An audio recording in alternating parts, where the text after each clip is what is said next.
ಪ್ರಾರ್ಥನೆ ಮಾಡ್ಬಿಡಿ. ಮಾಡ್ತೀನಿ. ಮಾಡಿ. ಪ್ರಾರ್ಥನೆ ಮಾಡಿಕೊಳ್ಳೋಣ. ಪರಿಶುದ್ಧರು ಪರಿಶುದ್ಧರು ಪರಿಶುದ್ಧರು ಮಹೋನ್ನತರು ಸರ್ವಶಕ್ತರು ಅಗಮ್ಯವಾದ ಬೆಳಕಿನಲ್ಲಿ ವಾಸ ಮಾಡುವಂತ ನಮ್ಮೆಲ್ಲರ ಪ್ರೀತಿಯುಳ್ಳ ಪರಲೋಕದ ತಂದೆ ಯೆಹೋವನೇ, ಮತ್ತೊಂದು ಆವರ್ತಿ ನಿನ್ನ ಪವಿತ್ರವಾದ ನಾಮಕ್ಕೆ ನಾವು ಕೃತಜ್ಞತೆ ಸ್ತೋತ್ರ ಸಲ್ಲಿಸುತ್ತೇವೆ.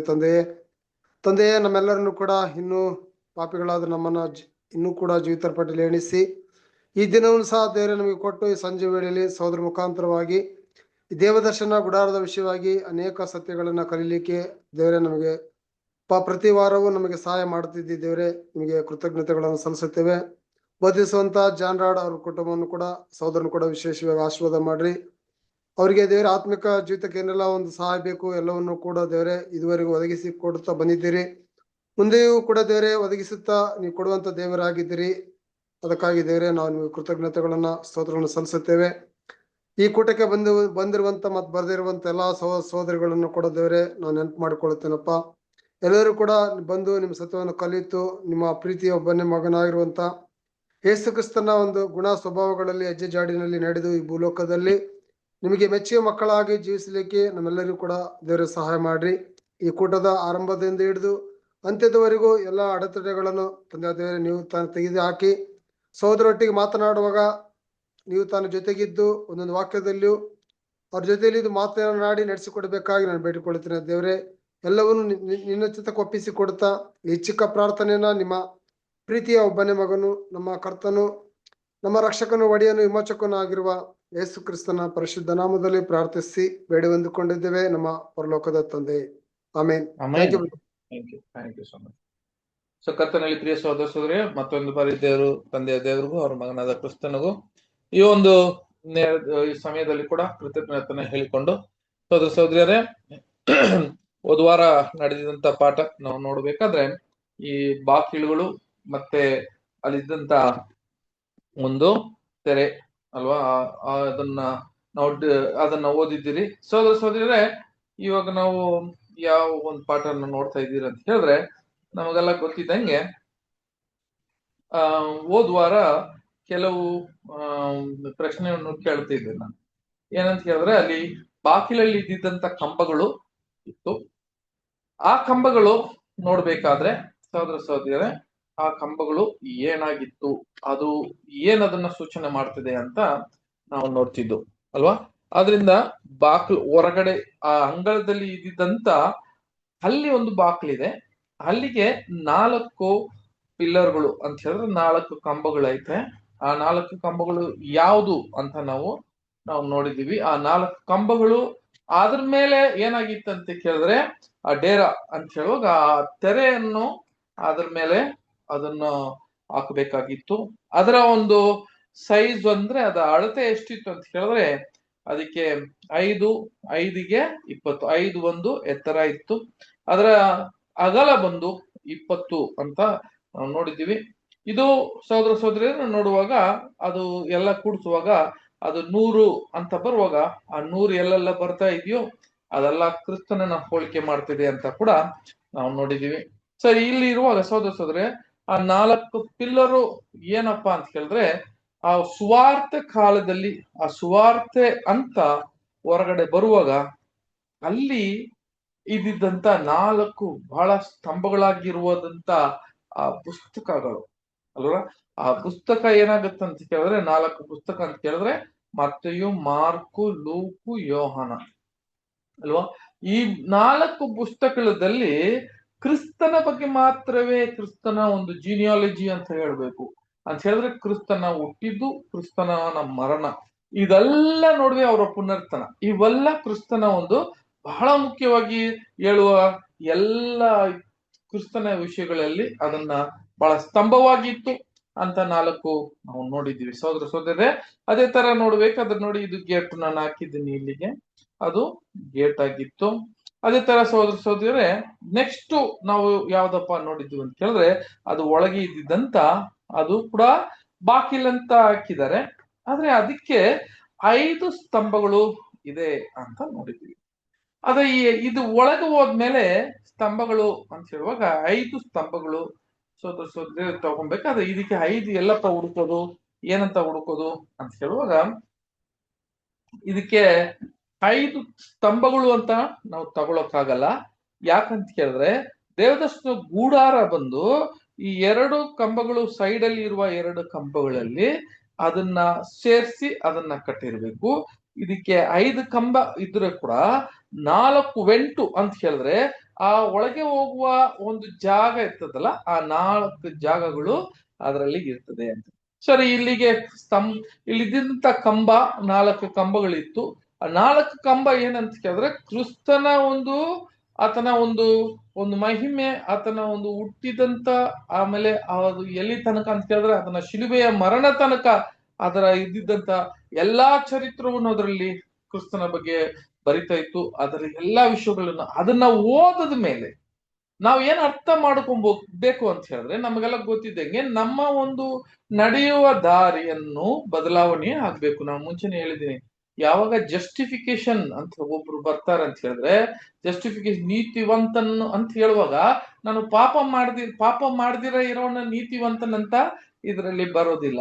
ನೀತಿವಂತನಾಗಿ ಒಂದು ಡಿಸಿಷನ್ ತಗೊಳ್ಳೋದು ಅದಂತ ಹೇಳಿದ್ರೆ ಒಂದು ತೀರ್ಮಾನ ತಗೊಳ್ಳೋನು ಯಾರೋ ಅಂದ್ರೆ ಸರಿಯಾದ ರೀತಿಯಲ್ಲಿ ಆದಾಮನನ್ನ ಆ ಸಂತತಿಯಲ್ಲಿ ಬಂದಿದ್ದಂತ ಒಬ್ಬನು ಕ್ರಿಸ್ತನ ಒಂದು ಯೋಜನೆ ಅನ್ನು ಅರ್ಥ ಮಾಡಿಕೊಂಡು, ಆ ರ್ಯಾನ್ಸಮ್ ಈಡು ಬಲಿಯನ್ನ ಅರ್ಥ ಮಾಡಿಕೊಂಡು, ಮೊದಲನೇ ಆದಾಮನಲ್ಲಿ ಹುಟ್ಟಿದಂತ ನಾವು ಆ ಒಂದು ನಮ್ಮನ್ನ ಸಮರ್ಪಣೆ ಮಾಡಿ ನಮ್ಮ ಆ ಒಂದು ದೀಕ್ಷಾಸ್ನಾನದಲ್ಲಿ ಅದಕ್ಕೆ ನಾವು ಒಪ್ಪಿಸಿಕೊಟ್ಟು ನಾವು ಮನಪೂರ್ವಕವಾಗಿ ನಾವೇನ್ ಮಾಡ್ತೀವಿ ಅಂತ ಕೇಳಿದ್ರೆ, ಈ ಲೋಕದ ದೇಹವನ್ನು ನಾವು ಆ ಯಜ್ಞವೇದಿಯಲ್ಲಿ ಏನಾಗ್ತೀವಿ ಅಂತ ಕೇಳಿದ್ರೆ ಕೊಡ್ತೀವಿ.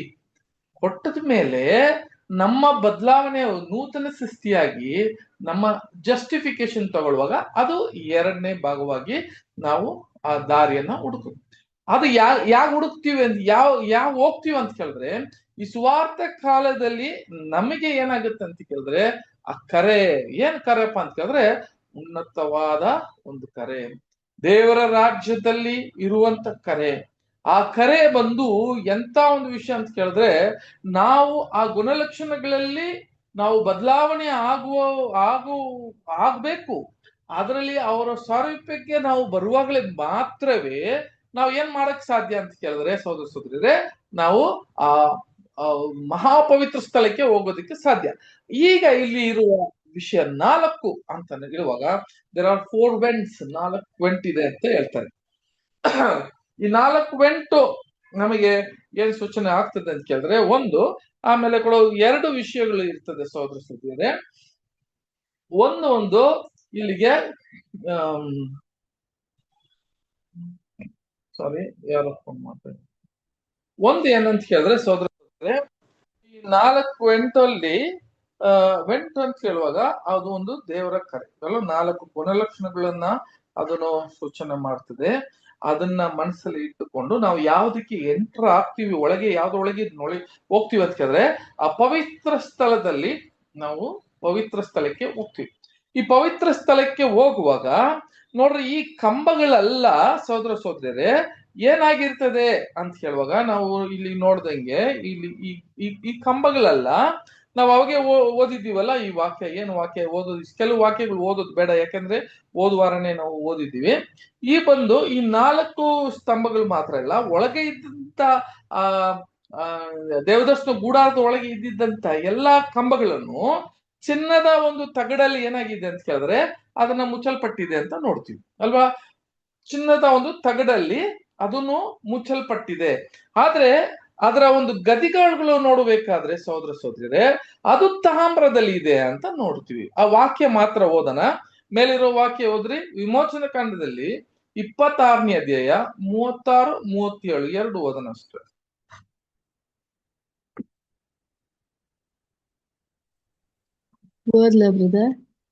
ಓದಿ ಸಿಸ್ಟರ್. ಡೇರಿಯ ಬಾಗಿಲಿಗೆ ಉರಿ ನಾರಿನ ಬಟ್ಟೆಯಲ್ಲಿ ನೀಲಿ ಧೂಮ್ರ ರಕ್ತವರ್ಣಗಳುಳ್ಳ ದಾರದಿಂದ ವಿಚಿತ್ರವಾಗಿ ಕಸೂತಿ ಹಾಕಿ ಪರದೆಯನ್ನು ಮಾಡಿಸಬೇಕು. ಪರದೆ ತೂಗಿಸುವುದಕ್ಕಾಗಿ ಜಾಲಿ ಮರದಿಂದ 5 ಕಂಬಗಳನ್ನು ಮಾಡಿಸಿ ಚಿನ್ನದ ತಗಡುಗಳನ್ನು ಹೊದಿಸಬೇಕು. ಅವುಗಳ ಗೂಟಗಳನ್ನು ಚಿನ್ನದಿಂದ ಮಾಡಿಸಿ ಅವುಗಳಿಗೋಸ್ಕರ 5 ತಾಮ್ರದ ಗದ್ದಿಗೆ ಕಲ್ಲುಗಳನ್ನು ಎರಕ ವಹಿಸಬೇಕು. ನೋಡೋದು ಸಾಕು. ಸರಿ, ಈಗ ನೋಡ್ಬೇಕಾದ್ರೆ ಚಿನ್ನದಿಂದ ಮಾಡಿದ ಅವು ಏನ್ ಮಾಡ್ಬೇಕು, ಆ ತಗಡುಗಳಲ್ಲಿ ಅದನ್ನ ಮುಚ್ಚಿರ್ಬೇಕು. 5 ಗದಿಗೆ ಕಾಳುಗಳು ಅಂತ ಹೇಳ್ತಾರೆ. ಗದಿಗೆ ಕಾಳುಗಳು ಅಂತ ಹೇಳುವಾಗ ನೋಡಿ, ಅದು ತಾಮ್ರದಲ್ಲಿ ಇರಬೇಕು ಅಂತ ಹೇಳ್ತಾರೆ. ಸಹೋದರ ಸಹೋದರರೇ, ಹಾಗಾದ್ರೆ ಇಲ್ಲಿಗೆ ಇದ್ದಿದ್ದಂತ ಜಾಲಿ ಮರ, ಆ ಜಾಲಿ ಮರ ಏನು ಅಂತ ಕೇಳಿದ್ರೆ ನಮಗೆಲ್ಲ ಗೊತ್ತಿದೆ. ಆ ಜಾಲಿ ಮರ ಅನ್ನೋದು ಯಾರನ್ನ ಸೂಚನೆ ಮಾಡ್ತದೆ ಅಂತ ಕೇಳಿದ್ರೆ, ಅದು ಒಂದು ನೀತಿವಂತನ ಒಂದು ಸ್ಥಿತಿ ತೋರಿಸ್ತಾ ಇದೆ. ಅನೀತಿವಂತ ಅಂತ ನಾನು ಮುಂಚೆನೆ, ಇವಾಗ ಇನ್ನು ಜಸ್ಟ್ ಸ್ವಲ್ಪ ಮುಂಚೆ ನಾನು ಹೇಳಿದೆ ಅಲ್ವಾ, ಒಬ್ಬನು ಸ್ಟೆಪ್ ತಗೊಳ್ಳುವಾಗ ನಾನು ಆ ಆದಾಮನಿಂದ ನಾನು ಅಷ್ಟೊಂದು ಜ್ಞಾನದಿಂದ, ಅದು ಹೆಂಗೆ ಅಂತ ಕೇಳ್ಬೇಕಾದ್ರೆ ಪೂರ್ಣತೆಯಾಗಿರುವ ಜ್ಞಾನದಿಂದ ನಾನು ಆ ಯೋಜನೆನ ಅರ್ಥ ಮಾಡಿಕೊಂಡು ಒಬ್ಬನು ಯಾರು ನಮ್ಮ ನಂಬಿಕೆ ನಿರೀಕ್ಷೆದಿಂದ ಒಬ್ಬನು ನೀತಿವಂತನಾಗ್ತಾನೋ ಅವನು ಜಾಲಿ ಮರಕ್ಕೆ ಅವನು ಹೋಲಿಕೆ ಆಗ್ತಾನೆ. ಆದಾಮನ ಒಂದು ಸ್ಥಿತಿಗೆ ಅವನು ಬರ್ತಾನೆ. ಅದಕ್ಕೆ ಹೇಳೋದು, 2ನೇ ಆದಾಮನನ್ನು ಫಾಲೋ ಮಾಡುವಾಗ ಆ ಒಂದು ನೀತಿವಂತನಾಗಿ ಬರ್ತಾನೆ. ಅದು ಜಾಲಿ ಮರ. ಈಗ ನಾವೆಲ್ಲ ಏನಾಗಿದ್ದೀವಿ ಅಂತ ಕೇಳಿದ್ರೆ, ನಾವೆಲ್ಲ ಜಾಲಿ ಮರ ಅಂತ ಕೇಳಿದ್ರೆ, ಹೌದು ನಾವೆಲ್ಲ ಏನಾಗಿದ್ರಿ, ಯಾರೆಲ್ಲ ಆ ಒಂದು ಡಿಸಿಷನ್ ತಗೊಂಡಿದ್ದಾರೋ ಅವರೆಲ್ಲ ಜಾಲಿ ಮರ. ಏನಕ್ಕಪ್ಪ ಜಾಲಿ ಮರ ಅಂತ ಹೇಳಿದ್ರೆ, ಸೋದರ ಸೋದರಿ, ಮುಂಚೆನೆ ಜಾಲಿ ಮರ ಬಗ್ಗೆ ನಾನು ಅನೇಕ ವಿಷಯಗಳನ್ನು ನಾವು ಡಿಸ್ಕಸ್ ಮಾಡಿದ್ವಿ. ಅವಾಗ ಜಾಲಿ ಮರ ಅಂತ ಹೇಳುವಾಗ ಅದರ ಒಂದು ತೂಕ ಏನಾಗಿರುತ್ತೆ ಅಂತ ಕೇಳಿದ್ರೆ ತುಂಬಾ ತೂಕ ಇರೋದಿಲ್ಲ ಅಲ್ವಾ, ಅದು ಬಹಳ ತೆಳುವಾಗಿರ್ತದೆ. ಆ ತೂಕ ಅಂತ ಹೇಳುವಾಗ ಇನ್ನೊಂದು ಏನಂತ ಕೇಳಿದ್ರೆ ಸೋದರ ಸೋದರರೇ, ಅದರಲ್ಲಿ ಏನಾಗಲ್ಲ ಅಂತ ಕೇಳಿದ್ರೆ ಒಂದು ಸೆಂಟ್ ಅಂದ್ರೆ ಒಂದು ಸುಖಂತ ಒಂದು ವಾಸನೆ ಇರ್ತದೆ ಅಂತ ಹೇಳಿದ್ರೆ, ಯಾವ ಒಂದು ಕೀಟ ಅನ್ನೋ ಅದ್ರಲ್ಲಿ ಏನಾಗಲ್ಲ ಅಂತ ಕೇಳಿದ್ರೆ ಅದರಲ್ಲಿ ಹಿಡಿಯೋಕಿಲ್ಲ.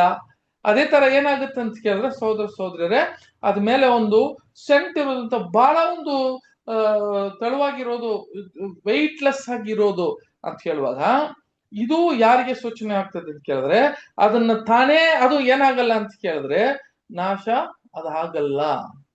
ಅದೇ ಬಂದು ಅದೇನಾಗುತ್ತೆ, ಜಾಲಿ ಮರಗೆ ಒಂದು ಏನಪ್ಪ ಶಕ್ತಿ ಇದೆ ಅಂತ ಕೇಳಿದ್ರೆ, ಅದು ಕೀಟದಿಂದನೋ ಯಾವ ಒಂದು ಇದ್ರಿಂದೋ ಅದು ನಾಶವಾಗೋದಿಲ್ಲ. ಆದ್ರೆ ನಾಶ ಮಾಡಿದ್ರೆ ಮಾತ್ರವೇ ಅದು ನಾಶ ಆಗೋದು ಅಲ್ಲ. ನಮಗ್ ಗೊತ್ತು ಆ ಜಾಲಿ ಮರದ ಬಗ್ಗೆ. ಆಗಿರುವಾಗ ಅದು ನಾಶ ಮಾಡಿದ್ರೆ ಮಾತ್ರವೇ ಅದು ನಾಶ ಆಗೋದು. ಈಗ ನಾವೆಲ್ಲ ಕೂಡ ನಮಗೆ ಏನಾಗಿದೆ ಅಂತ ಕೇಳಿದ್ರೆ, ನೂತನ ಸೃಷ್ಟಿಯಾಗಿ ಬಂದಿರುವ ನಾವು ಇವಾಗ ಆ ಒಂದು ಸ್ಥಿತಿಯನ್ನ ತಗೊಂಡಿದ್ದೀರಿ ನಾವು. ಈಗ ನಾವೆಲ್ಲ ಯಾರಪ್ಪ ಅಂತ ಕೇಳಿದ್ರೆ ನೀತಿವಂತ ಸ್ಥಾನದಲ್ಲಿ ಬಂದಿದ್ದೀರಿ. ಈಗ ನೀತಿವಂತ ಸ್ಥಾನದಲ್ಲಿ ಅಂತ ಕೇಳಿದ್ರೆ ಜಾಲಿ ಮರ ಒಂದು ಸ್ಥಾನವನ್ನು ಹಿಡಿದಿದ್ದೀರಿ. ಆದ್ರೆ ಈ ಜಾಲಿ ಮರ ಸ್ಥಾನ ಯಾವ್ದ ಮೇಲೆ ನಿಂತಿದೆ ಅಂತ ಕೇಳಿದ್ರೆ ಸಹೋದರ ಸಹೋದರರೇ, ಅದರ ತಗಡುಗಳು ಅದನ್ನ ಮುಚ್ಚಿಕೊಂಡು ಇರೋದು ಏನಂತ ಕೇಳಿದ್ರೆ, ಅದು ಚಿನ್ನದಂತ ಆ ತಗಡುಗಳನ್ನು ಮುಚ್ಚಿಕೊಂಡಿದೆ ಅಂತ ನೋಡ್ತೀವಿ. ಏನಪ್ಪಾ ಈ ಚಿನ್ನದಂತ ತಗಡುಗಳು ಅಂತ ಹೇಳುವಾಗ ಸಹೋದರ ಸಹೋದರರೇ, ಬಹಳ ಮುಖ್ಯ ಏನು ಅಂತ ಕೇಳಿದ್ರೆ, ಆ ದಿವ್ಯ ಸ್ವಭಾವವನ್ನು, ಆ ಯೋಜನೆಯನ್ನು ತಿಳ್ಕೊಂಡು ಈ ಒಂದು ಏನ್ರಿ ನಾವು ಓಡುವ ಓಟ, ನಾವು ಯಾವ ರಕ್ಷಣೆಗಾಗಿ ನಾವು ಓಡ್ತಾ ಇದ್ದೀರಿ ಅಂತ ಕೇಳಿದ್ರೆ ಸಹೋದರ ಸಹೋದರಿ, ಯಾವ ರಕ್ಷಣೆಗಾಗಿ ಓಡ್ತಾ ಇದ್ದೀರಿ ಅಂತ ಕೇಳಿದ್ರೆ, ಆ ಒಂದು ದಿವ್ಯ ಸ್ವಭಾವ ಅಂತ ಹೇಳಿದ್ರೆ ಅಮರತ್ವವಾಗಿ ಓಡುವ ಓಟಕ್ಕಾಗಿ ನಾವು ನಮ್ಮ ಯೋಜನೆ, ನಮ್ಮ ಎಲ್ಲಾ ಗುರಿಯನ್ನು ಅದ್ರ ಮೇಲೆ ಇಟ್ಟಿದ್ದೀವಿ ಅಂತ ಹೇಳ್ತಾರೆ. ಒಂದು ವಾಕ್ಯ ಕೂಡ ಓದೋಣ. 1ನೇ ಪೇತ್ರ 1ನೇ ಅಧ್ಯಾಯ 4ನೇ ವಾಕ್ಯ.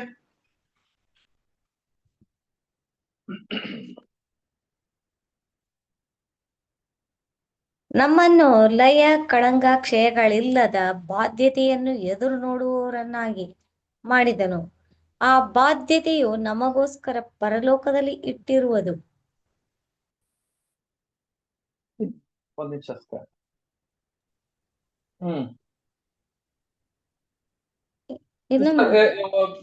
1ನೇ ಪೇತ್ರ 2ನೇ ಅಧ್ಯಾಯ ಅಲ್ಲ, 2ನೇ ಪೇತ್ರ 1ನೇ ಅಧ್ಯಾಯ. 2ನೇ ಪೇತ್ರ ಹೌದು, 2ನೇ ಪೇತ್ರದಲ್ಲಿ 1ನೇ ಅಧ್ಯಾಯ 4ನೇ ವಾಕ್ಯ ಹೋದ್ರಿ. ನೀವು ಲೋಕದಲ್ಲಿ ದುರಾಶೆಯಿಂದುಂಟಾದ ಕೆಟ್ಟತನಕ್ಕೆ ತಪ್ಪಿಸಿಕೊಂಡು ದೈವ ಸ್ವಭಾವದಲ್ಲಿ ಪಾಲನ್ನು ಹೊಂದುವವರಾಗಬೇಕೆಂಬ ಉದ್ದೇಶದಿಂದ ದೇವರು ತನ್ನ ಪ್ರಭಾವ ಗುಣಾತಿಶಯಗಳಿಂದ ಅಮೂಲ್ಯವಾಗಿಯೂ ಉತ್ಕೃಷ್ಟವಾಗಿಯೂ ಇರುವ ವಾಗ್ದಾನಗಳನ್ನು ನಮಗೆ ದಯಪಾಲಿಸಿದ್ದಾನೆ. ನೋಡ್ರ, ಆ ಒಂದು ದಯಪಾಲಿಸುವುದು ಬಹಳ ಮುಖ್ಯ. ಆದ್ರೆ ನಾವು ನೋಡ್ರಿ ಈ ಲೋಕದಲ್ಲಿ ಇದ್ದಿದ್ದಂತ ನಾವು ಈ ಒಂದು ನಾಶವಾಗ ಆ ಒಂದು ಶರೀರದಲ್ಲಿ ಇರುವ ನಾವು, ಈ ಒಂದು ಮರಣದ ಶರೀರದಲ್ಲಿ ಇರುವ ನಾವು, ನಮಗೆ ತಂದೆ ದೇವರು ಕೊಡುವ ಒಂದು ವಿಷಯ ಏನಂತ ಕೇಳಿದ್ರೆ ದಿವ್ಯ ಸ್ವಭಾವದಲ್ಲಿ ಪಾಲುಗಾರರಾಗೋದಿಕ್ಕೆ ನಮಗೆ ಕೊಟ್ಟಿದ್ದಾರೆ. ಅದೇ ಬಂದು ಈ ತಗಡು ಅದನ್ನ ಮುಚ್ಚಿರೋದು. ಹಾಗಾದ್ರೆ ಈ ತಗಡು ಮುಚ್ಚಿದೆ ನಮಗೆ ಏನಂತ ಕೇಳಿದ್ರೆ ನೋಡ್ರಿ, ನಾವೆಲ್ಲ ಯಾವ ಮನಸ್ಸಲ್ಲಿ ಓಡ್ತಾ ಇದ್ದೀವಿ ಅಂತ ಕೇಳಿದ್ರೆ ನಮಗೆ ಲೋಕದ ರಕ್ಷಣೆಗೆ ನಾವು ಬಂದಿಲ್ಲ. ಈಗ ನಾವೆಲ್ಲ ಯಾವ ರಕ್ಷಣೆಗೆ ಹೋಗ್ತಾ ಇದೀವಿ ಅಂತ ಕೇಳಿದ್ರೆ ದಿವ್ಯ ಸ್ವಭಾವ, ಅಮರತ್ವ ಅಂತ ಇರೋದನ್ನ ನಾವು ನಮ್ಮ ಕೈಯಲ್ಲಿಂತೂ ನೋಡಿಲ್ಲ, ನಾವು ಕಣ್ಣಾರ ನೋಡಿಲ್ಲ. ಆದ್ರೆ ನಾವೆಲ್ಲ ಕೂಡ ಕ್ರಿಸ್ತನ ಸಾರೂಪ್ಯದಲ್ಲಿ ಕ್ರಿಸ್ತನು ವಾಗ್ದಾನ ಮಾಡಿರುವ ಆ ಒಂದು ವಾಗ್ದಾನದ ಪ್ರಕಾರ ಯಾರೆಲ್ಲ ಕ್ರಿಸ್ತನ ಸಾರೂಪ್ಯಕ್ಕೆ ಆಗ್ತಾನೋ ಅವರೆಲ್ಲ ಆ ಒಂದು ಮಹಿಮೆಗೆ ತರಿಸ್ತಾನೆ ಅಂತ ಕ್ರಿಸ್ತನು ಕೊಟ್ಟಿರುವ ವಾಗ್ದಾನ ಪ್ರಕಾರ ನಾವೆಲ್ಲ ಜಾಲಿ ಮರದಾಗಿರುವ ನಾವು, ಆ ಒಂದು ವೀಕರ್ ವೆಸಲ್ ಅಂತ ಹೇಳ್ತಾರೆ, ನಾವು ಈ ಪಾಪಿಗಳಾಗಿ ಇರುವ ನಾವು, ಈ ಪಾಪದ ಶರೀರದಲ್ಲಿ ಇರುವ ನಾವು. ಆದ್ರೆ ನಮ್ಮ ಯೋಚನೆ, ನಮ್ಮ ಮನಸ್ಸಲ್ಲಿ ಇರುವ ಒಂದು ವಿಷಯ ಅಂತ ಕೇಳಿದ್ರೆ ಏನಪ್ಪ ನಮ್ಮ ನಂಬಿಕೆ ಅಂತ ಕೇಳಿದ್ರೆ ಅಮರತ್ವ. ಅದೇ ತರ ಆ ದಿವ್ಯ ಸ್ವಭಾವವನ್ನು ಹೊಂದಿಕೊಳ್ಳೋದಿಕ್ಕೆ ನಾವೇನ್ ಮಾಡ್ತಾ ಇದ್ದೀರಿ ಅಂತ ಕೇಳಿದ್ರೆ ನಮ್ಮನ್ನ ಅದರಲ್ಲಿ ಮುಚ್ಚಿಕೊಂಡಿದ್ದೀರಿ ಅಂತ ನೋಡ್ತೀವಿ. ನಮ್ಮಲ್ಲಿ ಏನೇ ಬಾಧೆ ಬರ್ಲಿ, ಏನೇ ಕಷ್ಟ ಬರ್ಲಿ, ಏನೇ ತೊಂದರೆ ಬರ್ಲಿ, ಆ ನಮ್ಮ ಒಂದು ನಿರೀಕ್ಷೆ ಏನು, ನಮ್ಮ ಒಂದು ನಂಬಿಕೆ ಏನಂದ್ರೆ ನಾನು ಇವತ್ತು ಸತ್ತಿದ್ರೆ ಕೂಡ, ನಾನು ಇವತ್ತು ಮರಣ ಆದ್ರೆ ಕೂಡ ಪುನರ್ತನ ಆಗಿ ಕ್ರಿಸ್ತನ ಜೊತೆಗೆ ಅದನ್ನ ಒಂದು ಧರಿಸಿಕೊಳ್ಳುವ ಒಂದು ಯೋಜನೆಯನ್ನ, ಒಂದು ವಾಗ್ದಾನವನ್ನು ಕ್ರಿಸ್ತನು ಕೊಟ್ಟಿರುವ ಒಂದು ನಂಬಿಕೆಯಲ್ಲಿ ಓಡ್ತಾ ಇದ್ದೀನಿ. ಸಹೋದರ ಸಹೋದರಿಯರೇ, ಇವತ್ತು ಕೂಡ ನಮ್ಮ ಸಹೋದರರು, ನೆನ್ನೆ ಒಬ್ರು ಜಾನ್ ಮನೋಹರ್ ಅಂತ ಒಬ್ರು ಸಹೋದರರು ಅವ್ರು ಕೂಡ ತೀರ್ಕೊಂಡಿದ್ದಾರೆ ಅಂತ ನಮಗೆಲ್ಲ ಗೊತ್ತಿದೆ. ಒಂದು ಮೆಸೇಜ್ ಬಂದಿರ್ಬೇಕು, ನೀವೆಲ್ಲ ನೋಡಿರ್ಬೇಕು. ನೋಡ್ರಿ, ಆತನ ಮನುಷ್ಯ ಒಳ್ಳೆ ಒಂದು ಓಟ ಓಡಿದ್ರೆ ನಾವು ಗೊತ್ತಿಲ್ಲ, ಅವರು ಸಹೋದರನು ಎಂತ ಅವ್ರ ಪರ್ಸನಲ್, ದೇವರಿಗೂ ಅವ್ರಿಗೂ ಬಿಟ್ಟಿದ್ದ ವಿಷಯ.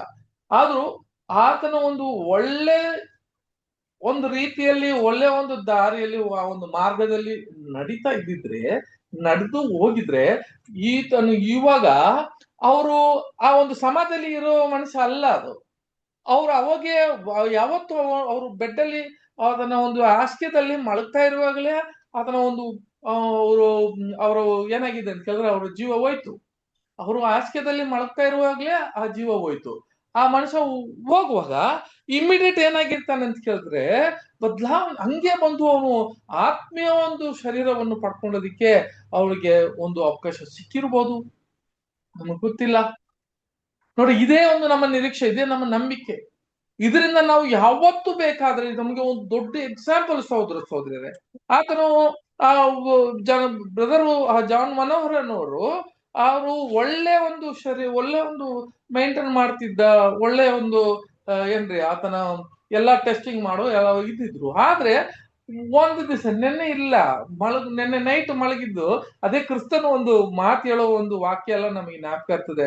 ನೀನು ನಾಳೆ ಮತ್ತೆ ಬದುಕಿರ್ತೀಯ ಅಂತ ಏನಪ್ಪಾ ನಿನಗೆ ಇದು ಅಲ್ವಾ ನಂಬಿಕೆ ಏನು?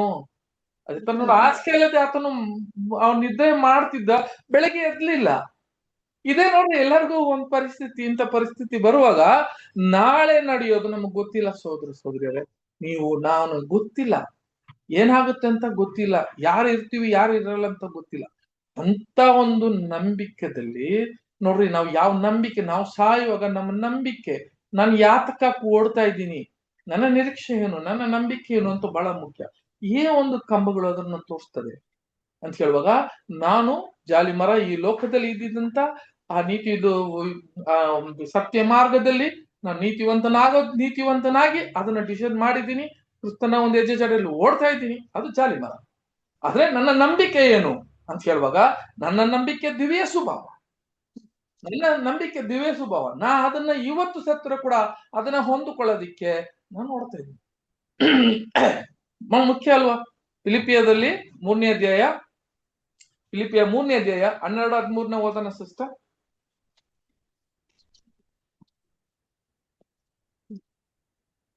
ಫಿಲಿಪಿಯರಿಗೆ ನಾನು ಬಿರುದನ್ನು ಪಡಕೊಂಡು ಸಿದ್ಧಿಗೆ ಬಂದೆನೆಂದು ಹೇಳುವುದಿಲ್ಲ. ನಾನು ಯಾವುದನ್ನು ಹೊಂದುವುದಕ್ಕಾಗಿ ಕ್ರಿಸ್ತ ಯೇಸು ನನ್ನನ್ನು ಹಿಡಿದುಕೊಂಡನೋ ಅದನ್ನೇ ಹಿಡಿದುಕೊಳ್ಳುವುದಕ್ಕೋಸ್ಕರ ಓಡುತ್ತಾ ಇದ್ದೇನೆ.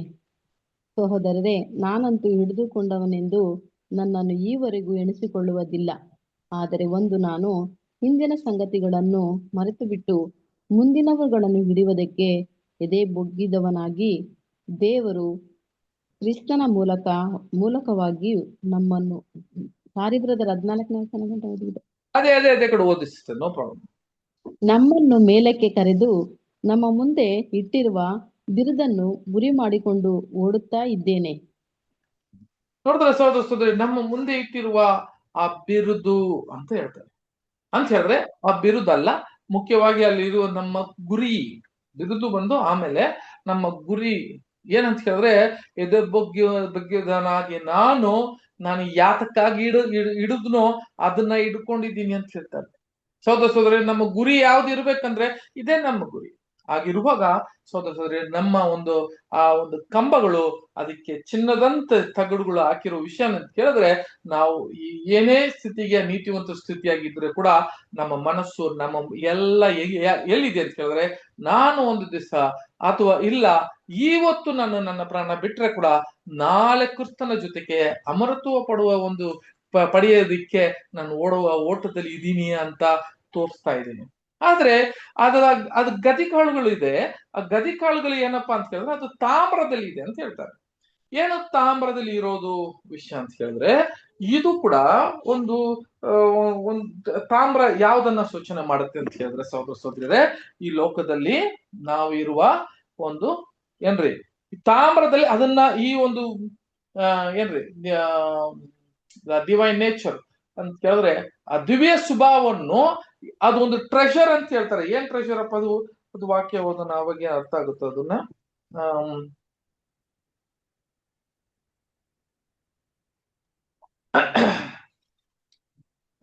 ವಾಕ್ಯ ಸಿಸ್ಟರ್ ಇದು ಓದಿ.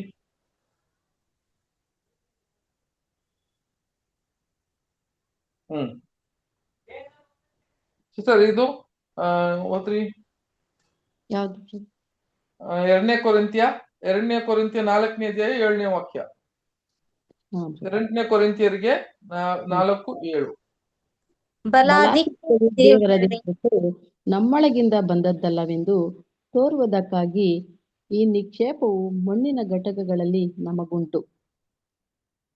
ನೋಡಿದ್ರ ಹಂಗಾದ್ರೆ ನಿಶ್ಚಯ ಏನಿದೆ ಅಂತ ಕೇಳಿದ್ರೆ ನಮ್ದು ಮತ್ತೆ ಓದಿ ಸಿಸ್ಟರ್ ಸರಿ ಕೇಳಿಲ್ಲ. ಬ್ರದರ್, ಬಲಾಧಿಕ್ಯವು ದೇವರದೇ ಹೊರತು ನಮ್ಮೊಳಗಿಂದ ಬಂದದ್ದಲ್ಲವೆಂದು ತೋರುವುದಕ್ಕಾಗಿ ಈ ನಿಕ್ಷೇಪವು ಮಣ್ಣಿನ ಘಟಕಗಳಲ್ಲಿ ನಮಗುಂಟು. ನೋಡಿದ್ರ ಈ ನಿಕ್ಷೇಪ ಹೆಂಗಿದೆ ಅಂತ ಕೇಳಿದ್ರೆ,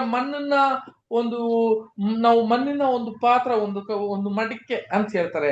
ಅದರಲ್ಲಿ ಇರುವ ಒಂದು ವಸ್ತು ಅಂತ ಹೇಳ್ತಾರೆ, ಟ್ರೆಷರ್ ಅಂತ ಹೇಳುವ. ನೋಡ್ರಿ, ಇದೇ ಗದಿಕಾಳುಗಳು ಅಂತ ಹೇಳುವಾಗ ಏನಂತ ಕೇಳಿದ್ರೆ, ನಾವು ಈಗ ಲೋಕದಲ್ಲಿ ಇರಬೇಕು, ಈ ಲೋಕಕ್ಕೆ ಸಂಬಂಧ, ಅದಕ್ಕೆ ಕೆಳಗೆ ಇರುವ ಗದಿಕಾಳು ಅಂತ ಕೇಳಿದ್ರೆ ಈ ಲೋಕದಲ್ಲಿ ಇರುವ ಸಂಬಂಧ ಇದೆ. ಇಲ್ಲಿ ಊಟ ಮಾಡಬೇಕು. ಇಲ್ಲಿ ಊಟ ಮಾಡ್ಬೇಕಂದ್ರೆ ಈ ಲೋಕದಲ್ಲಿ ನಾವು ಕೂಡ ಏನಾಗ್ಬೇಕಂತ ಕೇಳಿದ್ರೆ ಲೋಕಕ್ಕೆ ಕೂಡ ಪಾಲುಗಾರರಾಗಿರ್ತೀವಿ ಅಲ್ವಾ.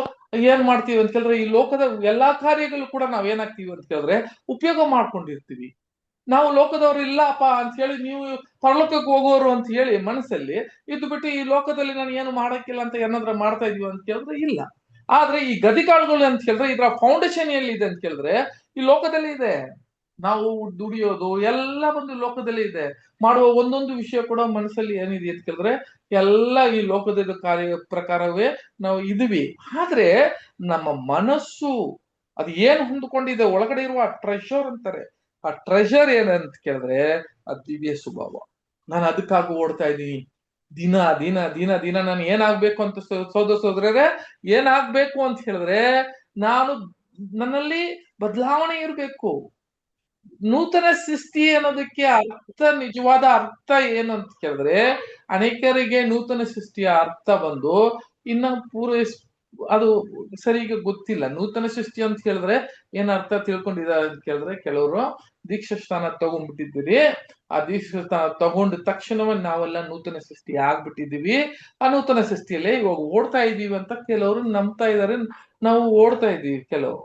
ಅದೆಲ್ಲ ನೂತನ ಸೃಷ್ಟಿ ಅನ್ನೋದು. ನೂತನ ಸೃಷ್ಟಿ ಅನ್ನೋದು ಆತನಲ್ಲಿ ಇದ್ದಿದ್ದಂತ ಹಳೇ ಕಾರ್ಯಗಳೆಲ್ಲ ನಿನ್ನಲ್ಲಿ ಸಾಯ್ಬೇಕು.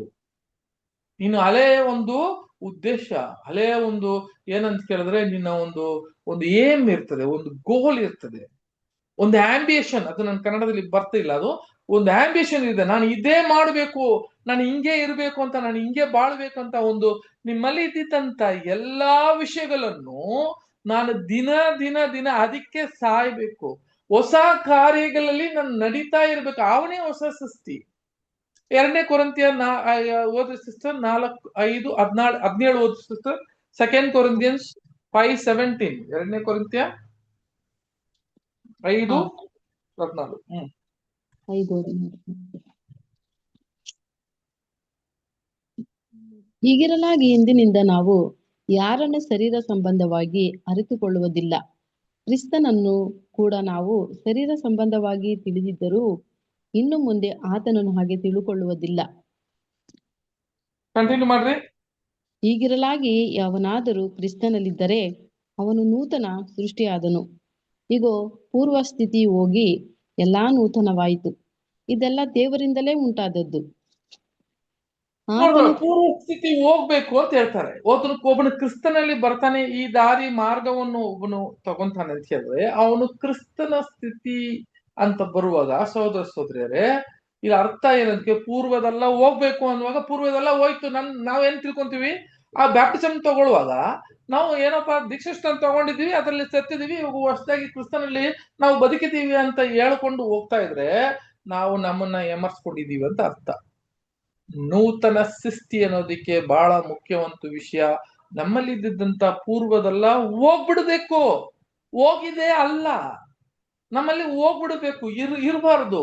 ನನಗೆ ಒಂದು ಮನಸ್ಸಲ್ಲಿ ನೋಡ್ರಿ, ಇವಾಗ ನಾನು ನೂತನ ಸೃಷ್ಟಿ ಅಂತ ಹೇಳ್ಕೊಂಡು ನನ್ನ ಮನಸ್ಸಲ್ಲಿ ನಾನು ಹಿಂಗ್ ಬಾಳ್ಬೇಕು, ಹಿಂಗೆ ಇದೆ, ನನ್ನಲ್ಲಿ ಯಾವ ಒಂದು ಬದಲಾವಣೆ ಇಲ್ಲ. ಬರೀ ಬ್ಯಾಪ್ಟಿಸಮ್ ತಗೊಂಡಿದ್ದೀನಿ, ಬೈಬಲ್ ಓದ್ತೀನಿ, ಕ್ಲಾಸ್ಗಳು ಕೇಳ್ತೀನಿ, ಹಂಗೆ ಓಡ್ತಿದ್ದೀನಿ ಅಂತ ಕೇಳಿದ್ರೆ ನೂತನ ಸೃಷ್ಟಿ ಅಲ್ಲ. ನಾವು ನೂತನ ಸೃಷ್ಟಿ ಅನ್ನೋದು ನಾವು ನಮ್ಮ ಚೇಂಜಸ್ ಇರಬೇಕು. ನಾನು ಫಾರ್ ಎಕ್ಸಾಂಪಲ್ ಹೇಳ್ತೀನಿ, ಯಾರಿಗೂ ನಾನು ತಪ್ಪು ಹೇಳ್ತಿಲ್ಲ ಸಹೋದರ ಸಹೋದರಿಯರೇ. ನನ್ನ ಮನಸ್ಸಲ್ಲಿ ನನ್ನ ಮನಸ್ಸಲ್ಲಿ ಇದ್ದಂತ ವಿಷಯ ಹೇಳ್ತೀನಿ, ಕೇಳ್ರಿ.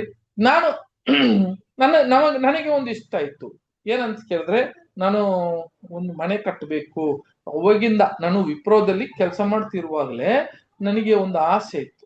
ಏನಪ್ಪಾ ಅಂತ ಕೇಳಿದ್ರೆ, ಹೆಂಗಾದ್ರೂ ಒಂದು ಮನೆ ಕಟ್ಟಬೇಕು ಅಂತ ಒಂದು ಆಸೆ ಇತ್ತು. ಸಹೋದರ ಸಹೋದರಿಯರೇ, ಈ ಆಸೆ ನನಗೆ ಎಲ್ಲರಿಗೂ ಇರ್ತದೆ ಅಲ್ವಾ. ಇನ್ನೊಂದು ಏನಂತ ಕೇಳಿದ್ರೆ, ಚೆನ್ನಾಗಿ ಓದ್ಬೇಕು, ಚೆನ್ನಾಗಿ ಎಲ್ಲಗೆ ಏನಂತ ಕೇಳಿದ್ರೆ ಏನೋ ಒಂದು ಸಾಧನೆ ಮಾಡಬೇಕು ಅಂತ ನಮ್ಮಲ್ಲಿ ಒಂದು ಇಟ್ಟಿರ್ತೀವಿ ನೋಡ್ರಿ. ಈಗ ಬರುವಾಗ ಏನಾಗುತ್ತೆ ಅಂತ, ಯಾವಾಗ ನಮಗೆ ಸತ್ಯ ಗೊತ್ತಿತ್ತೋ, ಯಾವಾಗ ನಮ್ಮ ಕ್ರಿಸ್ತನ ತಂದೆಯ ದೇವರು ಒಂದು ಯೋಜನೆಯನ್ನ ತೋರಿಸ್ಬಿಟ್ಟಿದ್ರು, ಇವೆಲ್ಲ ಕಸ ಅಂತ ಹೇಳ್ಬಿಟ್ರು ಅಪೊಸ್ತಲ ಪೌಲ್. ಅವಾಗ ನನ್ನ ಒಂದು ಉದ್ದೇಶ ಏನಪ್ಪಾ, ಈ ಒಂದು ಭೂಮಿಯಲ್ಲಿ ನನ್ನ ಉದ್ದೇಶ ಏನು ಅಂತ ಕೇಳಿದ್ರೆ, ಇನ್ನು ಮುಂದೆ ನಾನು ಅದನ್ನ ಬಿಡ್ಬೇಕು. ನಾನು ಅದನ್ನ ಇಟ್ಟುಕೊಂಡು ನಾನು ಹಿಂಗಿರ್ಬೇಕು, ನಾನು ಹಂಗಿರ್ಬೇಕು ಅಂತ ನಾನು ಕಟ್ಕೊಂಡೆ ಈ ಲೋಕದ ವಿಷಯಗಳನ್ನ ಕಟ್ಕೊಂಡು ಹೋಗ್ತಾ ಇದ್ರೆ ನಾವು ಹೊಸ ಸೃಷ್ಟಿ ಇರೋದಿಲ್ಲ. ಇನ್ನು ಮುಂದೆ ನಾನು ಆಗಿರುವ ಕ್ರಿಸ್ತನಿಗಾಗಿ ನಾನು ಬಾಳುವ ಪಾಲಲ್ಲಿ ನನ್ನ ಪಾಲು ಏನು? ನಾನು ಇವನು ಸ್ಥಾನಿಕನ ಯೋಹನ ಹೇಳ್ದಂಗೆ, ನೀವು ಏನಾಗ್ಬೇಕು? ಹೆಚ್ಚಾಗ್ಬೇಕು. ನಾನು ಏನಾಗ್ಬೇಕಂತ ಕೇಳಿದ್ರೆ ಹೌದು ಸಿಸ್ಟರ್, ಕ್ರಿಸ್ತನು ನನ್ನಲ್ಲಿ ಹೆಚ್ಚಾಗ್ಬೇಕು.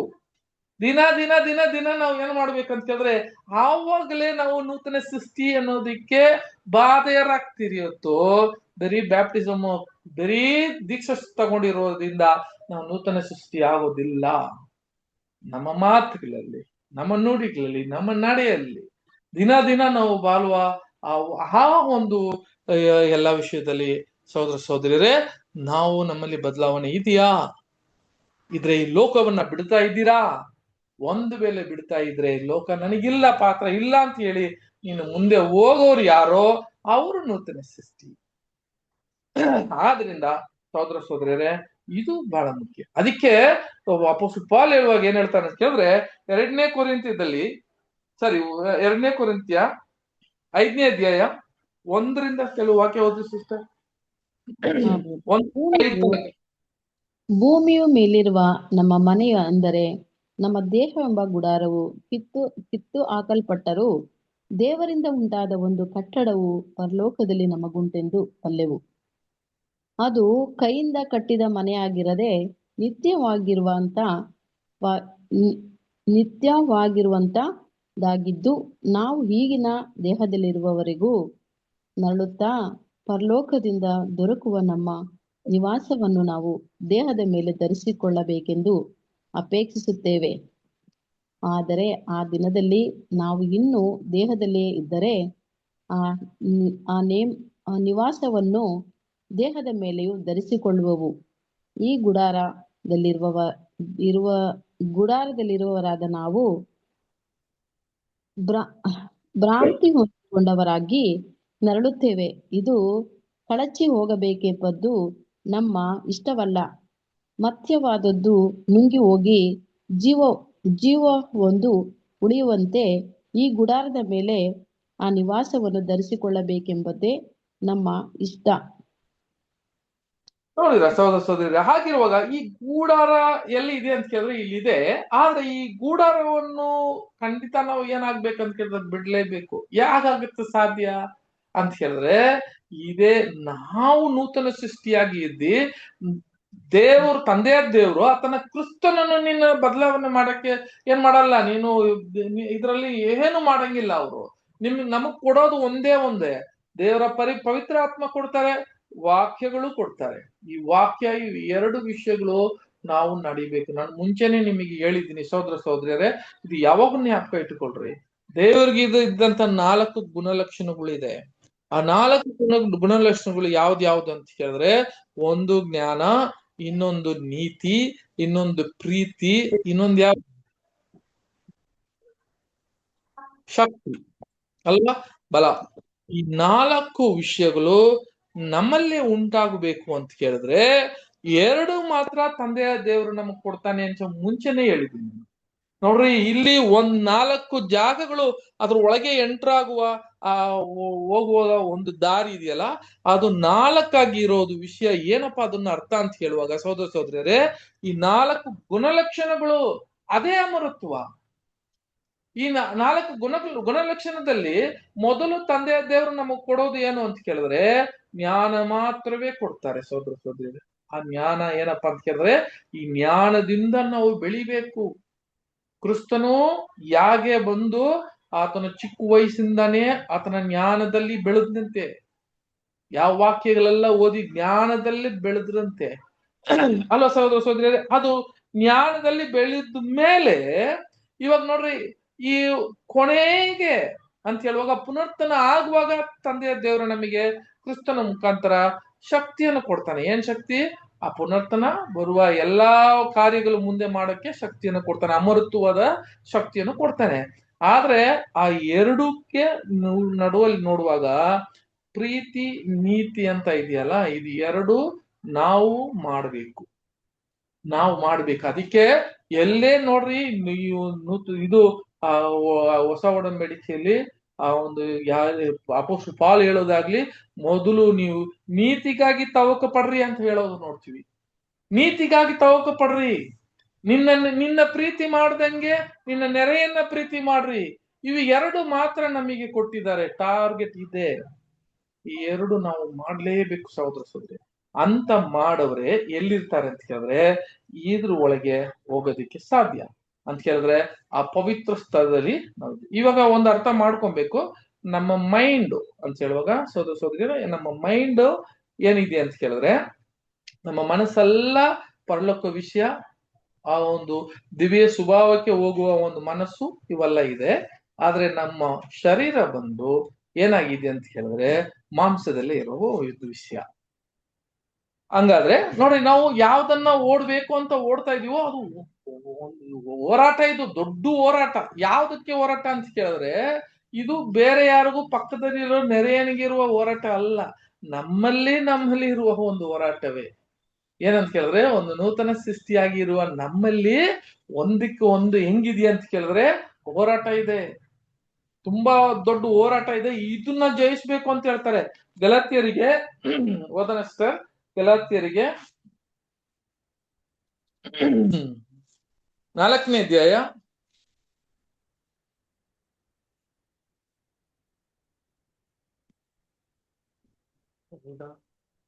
ಹಾ 4ನೇ ಅಧ್ಯಾಯ ಸಾರಿ 5ನೇ ಅಧ್ಯಾಯ 5 15 16 ಓದಿ ಸಿಸ್ಟರ್.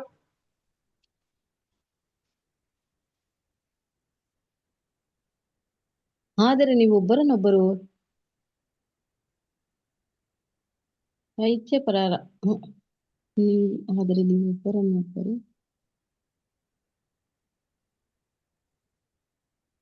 ಗಲಾತ್ಯ 5ನೇ ಅಧ್ಯಾಯ 16 17 ಮಾತ್ರ ಓದಿ ಸಾಕು. 16. ನಾನು ಹೇಳುವುದೇನೆಂದರೆ ಪವಿತ್ರಾತ್ಮನನ್ನು ಅನುಸರಿಸಿ ನಡೆದುಕೊಳ್ಳಿರಿ, ಆಗ ನೀವು ಶರೀರ ಭಾವದ ಅಭಿಲಾಷೆಗಳನ್ನು ಎಷ್ಟು ಮಾತ್ರಕ್ಕೂ ನೆರವೇರಿಸುವುದಿಲ್ಲ. ಯಾಕಂದರೆ ಶರೀರ ಭಾವವು ಅಭಿಲಾಷಿಸುವುದು ಆತ್ಮನಿಗೆ ವಿರುದ್ಧವಾಗಿದೆ, ಆತ್ಮನು ಅಭಿಲಾಷಿಸುವುದು ಶರೀರ ಭಾವಕ್ಕೆ ವಿರುದ್ಧವಾಗಿದೆ. ನೀವು ಸಾಕ ಬ್ರದರ್? ನೀವು ಮಾಡಲಿಚ್ಛಿಸುವುದನ್ನು ಮಾಡದಂತೆ ಇವು ಒಂದಕ್ಕೊಂದು ಹೋರಾಡುತ್ತವೆ.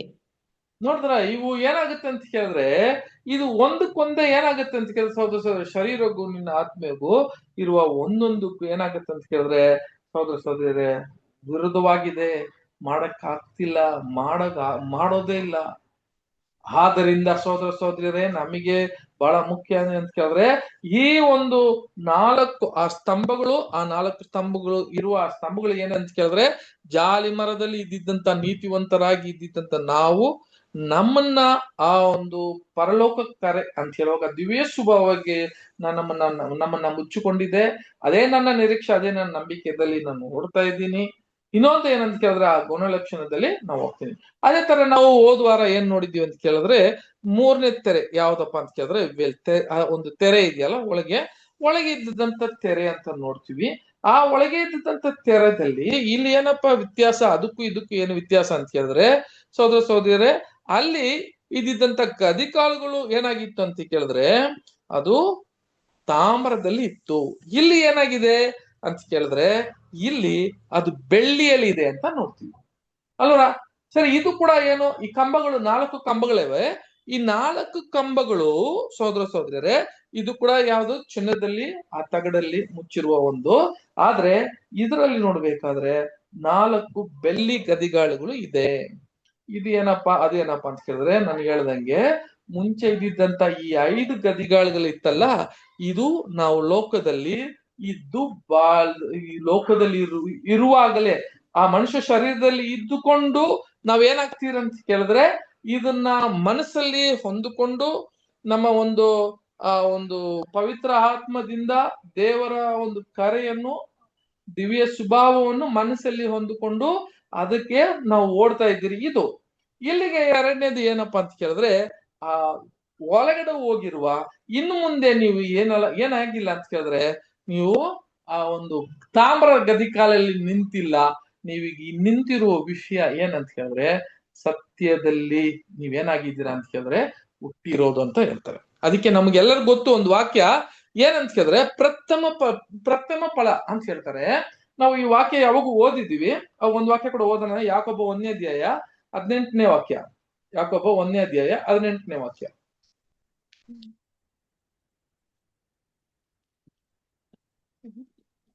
ಆತನು ತನ್ನ ಚಿತ್ತದ ಪ್ರಕಾರ ಸತ್ಯವಾಕ್ಯದಿಂದ ನಮ್ಮನ್ನು ಹುಟ್ಟಿಸಿರಲಾಗಿ ನಾವು ಆತನ ಸೃಷ್ಟಿಗಳಲ್ಲಿ ಒಂದು ತರಹದ ಪ್ರಥಮ ಫಲಗಳಂತಾದೆವು. ನೋಡಿದ್ರೆ ಸಹೋದರ ಸಹೋದರಿಯರೇ ಇದು ಏನಾಗ್ತದೆ, ಪಾಸ್ಟ್ ಟೆನ್ಸ್, ಫ್ಯೂಚರ್ ಟೆನ್ಸಾ, ಪಾಸ್ಟ್ ಟೆನ್ಸಾ, ಪ್ರೆಸೆಂಟ್ ಟೆನ್ಸಾ ಏನ್ ಹೇಳ್ತಾರೆ ಕನ್ನಡದಲ್ಲಿ? ಈ ವಾಕ್ಯ ನಾವು ಯಾವಾಗ ಓದಿರ್ತೀರಲ್ಲ, ಈ ವಾಕ್ಯ ಹೋಗುವಾಗ ಇದು ಪ್ರೆಸೆಂಟ್ ಟೆನ್ಸಾ, ಫ್ಯೂಚರ್ ಟೆನ್ಸಾ, ಅಲ್ಲ ಪಾಸ್ಟ್ ಟೆನ್ಸಾ? ಭವಿಷ್ಯತ್ ಕಾಲ, ವರ್ತಮಾನ ಕಾಲ, ಭವಿಷ್ಯತ್ ಕಾಲ. ಇದು ಯಾವ್ದು ಭವಿಷ್ಯತ್ ಕಾಲನ ಸಿಸ್ಟರ್ ನೀವು ಹೇಳ್ಬೇಕು ಯಾವ್ದಿದು ಅಂತ ಹೇಳುವಾಗ ಈ ವಾಕ್ಯ ನಾವು ಓದಿದೀವಲ್ಲ, ಈ ವಾಕ್ಯ ಈಗ ನಡೆದಿರೋದಾ, ನಡೀತಾ ಇರೋದಾ, ಅಲ್ಲ ಮುಂದೆ ನಡಿಬೇಕಾಗಿರೋದಾ? ಯಾರದ ಉತ್ತರ ಕೊಡ್ರಿ. ಮುಂದೆ ಬ್ರದರ್ ನಾವು ಸತ್ಯ ತಿಳ್ಕೊಂಡ್ಮೇಲೆ ಸಿಸ್ಟರ್ ನೋಡಿ ವಾಕ್ಯ ಓದ್ರಿ. ಪ್ರೆಸೆಂಟ್ ಅಲ್ಲ, ಅದು ಫ್ಯೂಚರ್ ಬಗ್ಗೆ ಹೇಳ್ತದೆ. ಮುಂದೆ ನಡಿಬೇಕಾಗಿರೋದು. ಏನ್ ಹೇಳ್ತಾರೆ? ಹಂಗಾದ್ರೆ ಆತನು ವಾಕ್ಯದಿಂದ ಹುಟ್ಟು ಬಿಟ್ಟಿದ್ದಾರೆ. ಇವಾಗ ನಾವು ಹುಟ್ಟಿಲ್ಲ, ವಾಕ್ಯದಲ್ಲಿ ಬೆಳಿತಾ ಇದ್ರಿ. ಆ ವಾಕ್ಯ ನಮ್ಮ ಮನಸ್ಸಲ್ಲಿದೆ. ಆ ಪರಲೋಕದ ಒಂದು ವಾಗ್ದಾನಗಳು ನಮ್ಮ ಮನಸ್ಸಲ್ಲಿದೆ, ಆದ್ರೆ ಹುಟ್ಟಿಲ್ಲ ನಾವು. ವಾಕ್ಯ ಮತ್ತೆ ಓದ್ರಿ ಸಿಸ್ಟರ್, ಅದನ್ನ ವಾಕ್ಯ ಓದ್ರಿ. ಆತನು ತನ್ನ ಚಿತ್ತದ ಪ್ರಕಾರ ಸತ್ಯವಾಕ್ಯದಿಂದ ನಮ್ಮನ್ನು ಹುಟ್ಟಿಸಿರಲಾಗಿ ನಾವು ನೋಡಿ, ಸತ್ಯವಾಕ್ಯದಿಂದ ಹುಟ್ಟಿಸಿರಾಗಿ ಅಂತ ಹೇಳ್ತಾರೆ. ಹುಟ್ಟಿಸಲಾಗಿ ನಾವು ಆತನ ಸೃಷ್ಟಿಗಳಲ್ಲಿ ಒಂದು ತರಹದ ಪ್ರಥಮ ಫಲಗಳಂತಾದೆವು. ಪ್ರಥಮ ಫಲಗಳ ಆದವು ಅಂತ ಹೇಳ್ತಾರೆ. ಇವಾಗಿಲ್ಲ, ಅದು ಪ್ರಥಮ ಫಲ ನಾವು ಹಾಗೇ ಇಲ್ಲ, ಇದು ಬರುವ ಒಂದು ಕಾಲ ಅಂತ ಹೇಳ್ತಾರೆ. ಹಂಗಾದ್ರೆ ಸಹೋದರ ಸಹೋದರಿ, ನಾವು ಇವಾಗ ಸತ್ಯವನ್ನ ಕೇಳಿದೀವಿ, ಸತ್ಯ ನಮ್ಮಲ್ಲಿ ಇದೆ. ಇನ್ನ ಹುಟ್ಟಿದೀವ ಅಂತ ಕೇಳಿದ್ರೆ ಇನ್ನ ಹುಟ್ಟಿಲ್ಲ. ಪ್ರಥಮ ಫಲ ಆಗಿದೀವ ಅಂತ ಕೇಳಿದ್ರೆ ಇನ್ನ ಆಗಿಲ್ಲ. ಆದ್ರೆ ಈ ವಾಕ್ಯ ಈ ಕಾಲದಲ್ಲ, ಈಗ ಮುಂದೆ ಬರುವ ಅದೇ. ಇಲ್ಲಿಗೆ ನೀನು ಆ ವಾಕ್ಯ ನೋಡಿ, ಈ ಗದಿಕಾಲುಗಳು ಇರೋದು, ಆ ಬೆಳ್ಳಿಯಲ್ಲಿರುವ ಗದಿಕಾಲುಗಳು ಏನಪ್ಪಾ ಅಂತ ಹೇಳಿದ್ರೆ ಸಹೋದರ ಸಹೋದರಿಯರೇ, ಅದು ಏನಾಗಿದೆ ಅಂತ ಕೇಳಿದ್ರೆ, ಆ ಒಂದು ಪವಿತ್ರ ಸ್ಥಳದಲ್ಲಿ ಇದ್ದಿದ್ದಂತ ಎಲ್ಲಾ ನಮ್ಮ ಮನಸ್ಸಲ್ಲಿ ಇದ್ದಂತ ಎಲ್ಲ ಏನಾಗಿದೆ ಅಂತ ಹೇಳಿದ್ರೆ, ಸತ್ಯವಾಕ್ಯದಿಂದ ಹುಟ್ಟು ಬಿಟ್ಟಿದ್ದೀವಿ, ಪ್ರಥಮ ಫಲ ಆಗಿದೆಯಾ ಅಂತ ಅದು ತೋರಿಸ್ತದೆ. ಆಗಿರುವಾಗ ಇದು ಏನಪ್ಪಾ ಅಂತ ಹೇಳಿದ್ರೆ, ಯಾವಾಗ ಅದು ಒಳಗೆ ಹೋಗ್ತಿರೋ, ಇವಾಗ ಇದರಲ್ಲಿ 3 ಒಂದು ಜಾಗ ಐತೆ, ಆದ್ರೆ 4 ಕಂಬ ಐತೆ ಅಲ್ವಾ? ಇದನ್ನ ಹೆಂಗೆ ಕ್ಯಾಲ್ಕುಲೇಟ್ ಮಾಡೋದು ಅಂತ ಹೇಳುವಾಗ ಸಹೋದರ ಸಹೋದರಿಯರೇ, ಅದಕ್ಕೆ ನೋಡಿ, ಇದು 4 ಕಂಬಗಳು ಇವ ಐತೆ. ಆದ್ರೆ ಇದು ಯಾವ್ದ ಮೇಲೆ ನಿಂತಿದೆ ಅಂತ ಕೇಳಿದ್ರೆ, ಈಗ ಸತ್ಯದಲ್ಲಿ ನಿಂತಿದೆ ಅಲ್ವಾ? ಆ ದೂತನ ಒಂದು ಸ್ಥಾನದಲ್ಲಿ ನಿಂತು ಬಿಟ್ಟವೆ. ಈಗ ಅದು ತಾಮ್ರದಲ್ಲಿ ಇಲ್ಲ ಅಂತ ಹೇಳುವಾಗ, ನೀನು ಯಾವ್ದ ಮೇಲೆ ಡಿಪೆಂಡೆನ್ಸ್ ಇಲ್ಲ, ಯಾವ್ದೊಂದು ಡಿಪೆಂಡೆನ್ಸ್ ಇಲ್ದಿರ ಅಮರತ್ವ ಪಡೆಯುವ ಆ ವಾಕ್ಯದಿಂದ ಹುಟ್ಟಿಸಲಾಗಪಟ್ಟಿದೆ ಅಂತ ಹೇಳ್ತಾರೆ. ಆಗಿರುವಾಗ ಇದು 3 ಏನು, ಅಲ್ಲಿ ಇರುವಂತ 4 ಏನು ಅಂತ ಹೇಳಿದ್ರೆ, ಇಲ್ಲಿ ನಾನು ವಾಕ್ಯ ತೋರಿಸಿದ್ದೀನಿ ನೋಡ್ರಿ. ಇಲ್ಲಿಗೆ ನಾನು ಅದನ್ನ ಸಹೋದರ ಸಹೋದರಿಯರೇ, ಇಲ್ಲಿ ಅದೆಲ್ಲ ಇರ್ಲಿ, ಇಲ್ಲಿದೆ ನೋಡ್ರಿ. ಇದೇನಪ್ಪ ನೋಡ್ರಿ, ಇದು 1 2 3 4 ಯಾವ್ದು ಅಂತ ಕೇಳಿದ್ರೆ, ಆ ಒಂದು ಒಳಗೆ ಹೋಗುವ ಒಂದು ಬಾಗಿಲು, ಆಮೇಲೆ ಆ ತೆರೆ. ಇದೇನಪ್ಪ ಅಂತ ಕೇಳಿದ್ರೆ, ಯಾವಾಗ ಸಹೋದರ ಸಹೋದರಿಯರೇ ಆ 4 ನಂಬಿಕೆ ದಿವ್ಯ ಸ್ವಭಾವದಲ್ಲಿ ಇತ್ತು, ಆ 4 ಒಳಗೆ ಹೋಗಿ, ಈಗ ನೋಡ್ರಿ 4 ದಾರಿ, ಮತ್ತೆ ಇಲ್ಲಿಗೆ ಎಷ್ಟಿದೆ ಅಂತ ಕೇಳಿದ್ರೆ 3 ಆ ಒಂದು ಜಾಗ ವೆಂಟ್ ಅಂತ ಹೇಳ್ತಾರೆ. ಈ ವೆಂಟ್ ಅಲ್ಲಿ ಹೋಗುವಾಗ ಏನಾಗುತ್ತೆ ಅಂತ ಕೇಳಿದ್ರೆ, 7 ಅಂತ ಕೇಳುವಾಗ 7 ಒಂದು ಇದಾಗಿ ಏನಾಗಿ ತೋರಿಸ್ತದೆ ಅಂತ ಕೇಳಿದ್ರೆ, ಅದು ಪರಿಪೂರ್ಣತಾಗಿ ಅದನ್ನ ತೋರಿಸ್ತದಂತೂ ನೋಡ್ತೀವಿ. ಅಂತ ಹೇಳುವಾಗ ದ ಫುಲ್ಫಿಲ್ಮೆಂಟ್, ಪರಿಪೂರ್ಣ 7 ಏನಂತ ಕೇಳಿದ್ರೆ ಆ ಪರಿಪೂರ್ಣದ ಒಂದು ವಿಷಯ ಅಂತ ಹೇಳ್ತಾರೆ.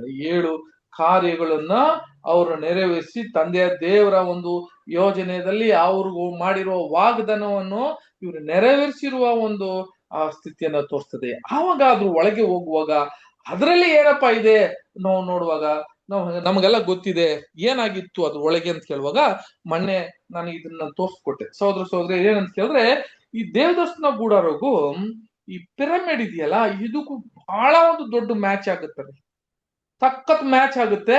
ಅಲ್ಲಿ ಏನ್ ನಡೆಯುತ್ತೆ ಅಂತ ಇದು ಕ್ಲಿಯರ್ ಆಗಿ ಇಲ್ಲಿ ತೋರಿಸ್ಕೊಡುತ್ತೆ ಸಹೋದರ. ಹೋದ ವಾರ ಕೂಡ ನಾವು ನೋಡಿದೀವಿ ಈ ಪಿರಮಿಡ್ ಎಲ್ಲ ಸಬ್ಜೆಕ್ಟ್. ನೀವು ಅನೇಕರು ಏನಾಗಿರ್ತೀರಾ ಅಂತ ಕೇಳಿದ್ರೆ, ಈ ಪಿರಮಿಡ್ ಸಬ್ಜೆಕ್ಟ್ ಎಲ್ಲ ನೀವು ಕೇಳಿರ್ತೀರ ಅಲ್ವಾ ಸಹೋದರ ಸಹೋದರಿಯರೇ? ಆದ್ರೆ ಇಲ್ಲಿಗೆ ನೋಡ್ರಿ ಹೆಂಗಿದೆ ಒಂದೊಂದು ವಿಷಯ ಅಂತ ಹೇಳುವಾಗ, ಆ ಒಂದು ನೋಡುವಾಗ ಸಹೋದರ ಸಹೋದರಿಯರೇ, ಈ ನಾಶಕ್ಕೆ ಹೋಗುವ ಜನರೆಲ್ಲ ಇವಾಗ ನೋಡ್ರಿ, ಆ ದೇವದರ್ಶನ ಗೂಡದಲ್ಲಿ ಇದ್ದಿದ್ದಂತ 3 ಏನಿತ್ತು ಅಂತ ಕೇಳಿದ್ರೆ, 3 ಹೇಳಿದೆ. ಒಂದು ಬಂದು 2 ಬಾಕಿಲಿದೆ, ಒಂದು ಬಾಕಿಲು ಹೊರಗಡೆ ಇದ್ದಿದ್ದಂತ ಬಾಕಿಲು. ಇಲ್ಲಿ ನೋಡ್ರಿ, ಈ ನಾನು ಇಲ್ಲಿಗೆ ಪಿಕ್ಚರ್ ಇಲ್ಲಿ ತೋರಿಸಿದ್ದೀನಿ. ಹೊರಗಡೆ ಇರುವ ಗೇಟ್, ಒಂದು ಗೇಟ್, ಇನ್ನೊಂದು ಡೋರ್, ಇನ್ನೊಂದು ವೇಲ್ ಅಂತ ಹೇಳಿದ್ದಾರೆ.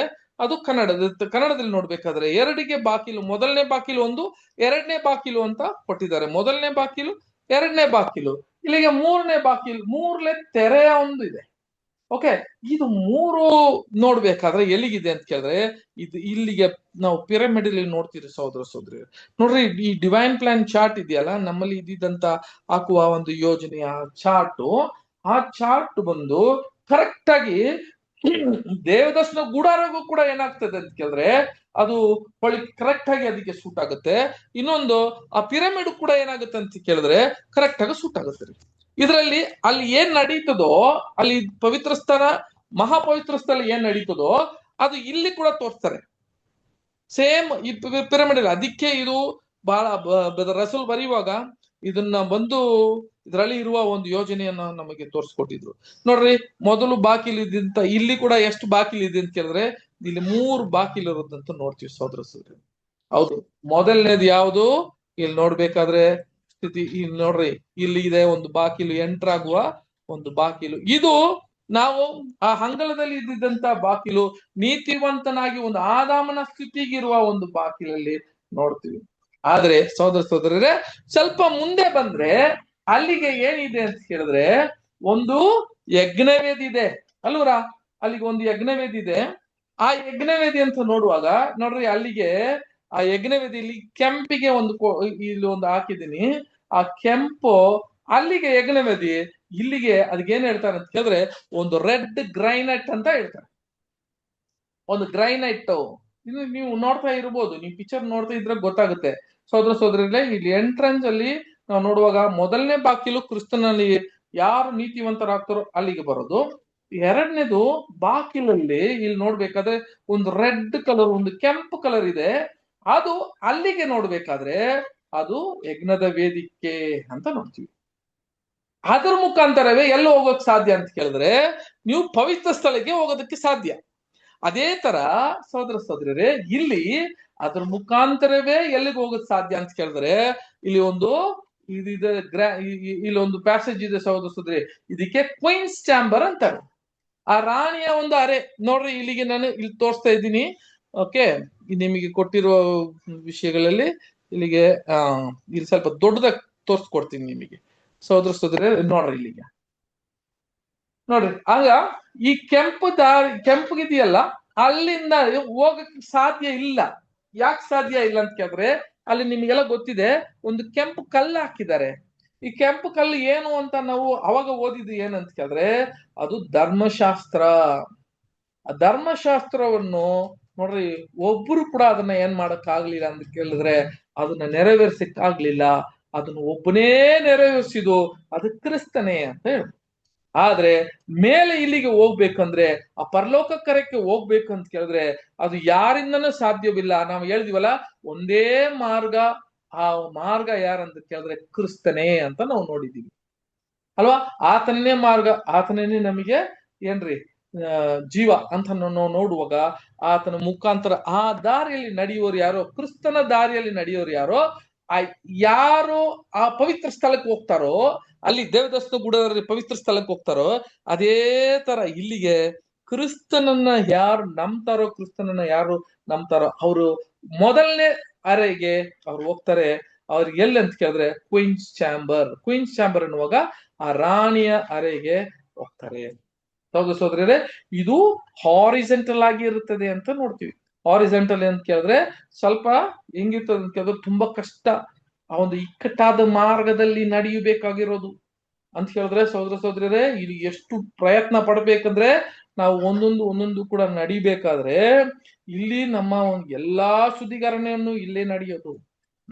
ನಮ್ಮ ಯೋಚನೆ ಎಲ್ಲ ಪವಿತ್ರಾತ್ಮ ಕೊಟ್ಟಿದ್ದ ತಂದೆ ದೇವರು ಕೊಟ್ಟಿದ್ದು ಆ ಪರಲೋಕಕ್ಕೆ ಹೋಗುವ ಮನಸ್ಸಿದೆ. ಆದ್ರೆ ನಾವು ಯಾವ ಶರೀರದಲ್ಲಿ ಇದೀವಿ ಅಂತ ಕೇಳಿದ್ರೆ ಈ ಪಾಪದಲ್ಲಿ ಶರೀರದಲ್ಲಿ ಇರೋದ್ರಿಂದ ಯಾವ ಸ್ಥಿತಿಯಲ್ಲಿ ಇದೀವಿ ಅಂತ ಕೇಳಿದ್ರೆ ಮೇಲೆ ನೋಡ್ರಿ ಯಾಕೆ ಹಿಂಗಿದೆ.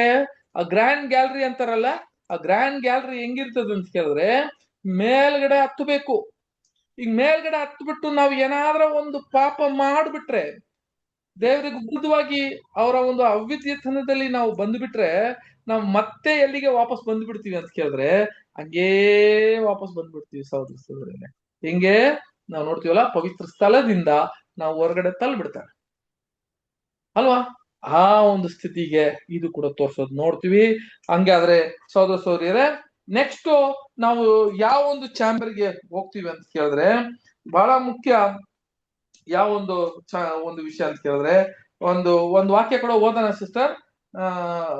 ಅಪೊಸ್ತಲ ಕೃತ್ಯಗಳು 4ನೇ ಅಧ್ಯಾಯ 12ನೇ ವಾಕ್ಯ.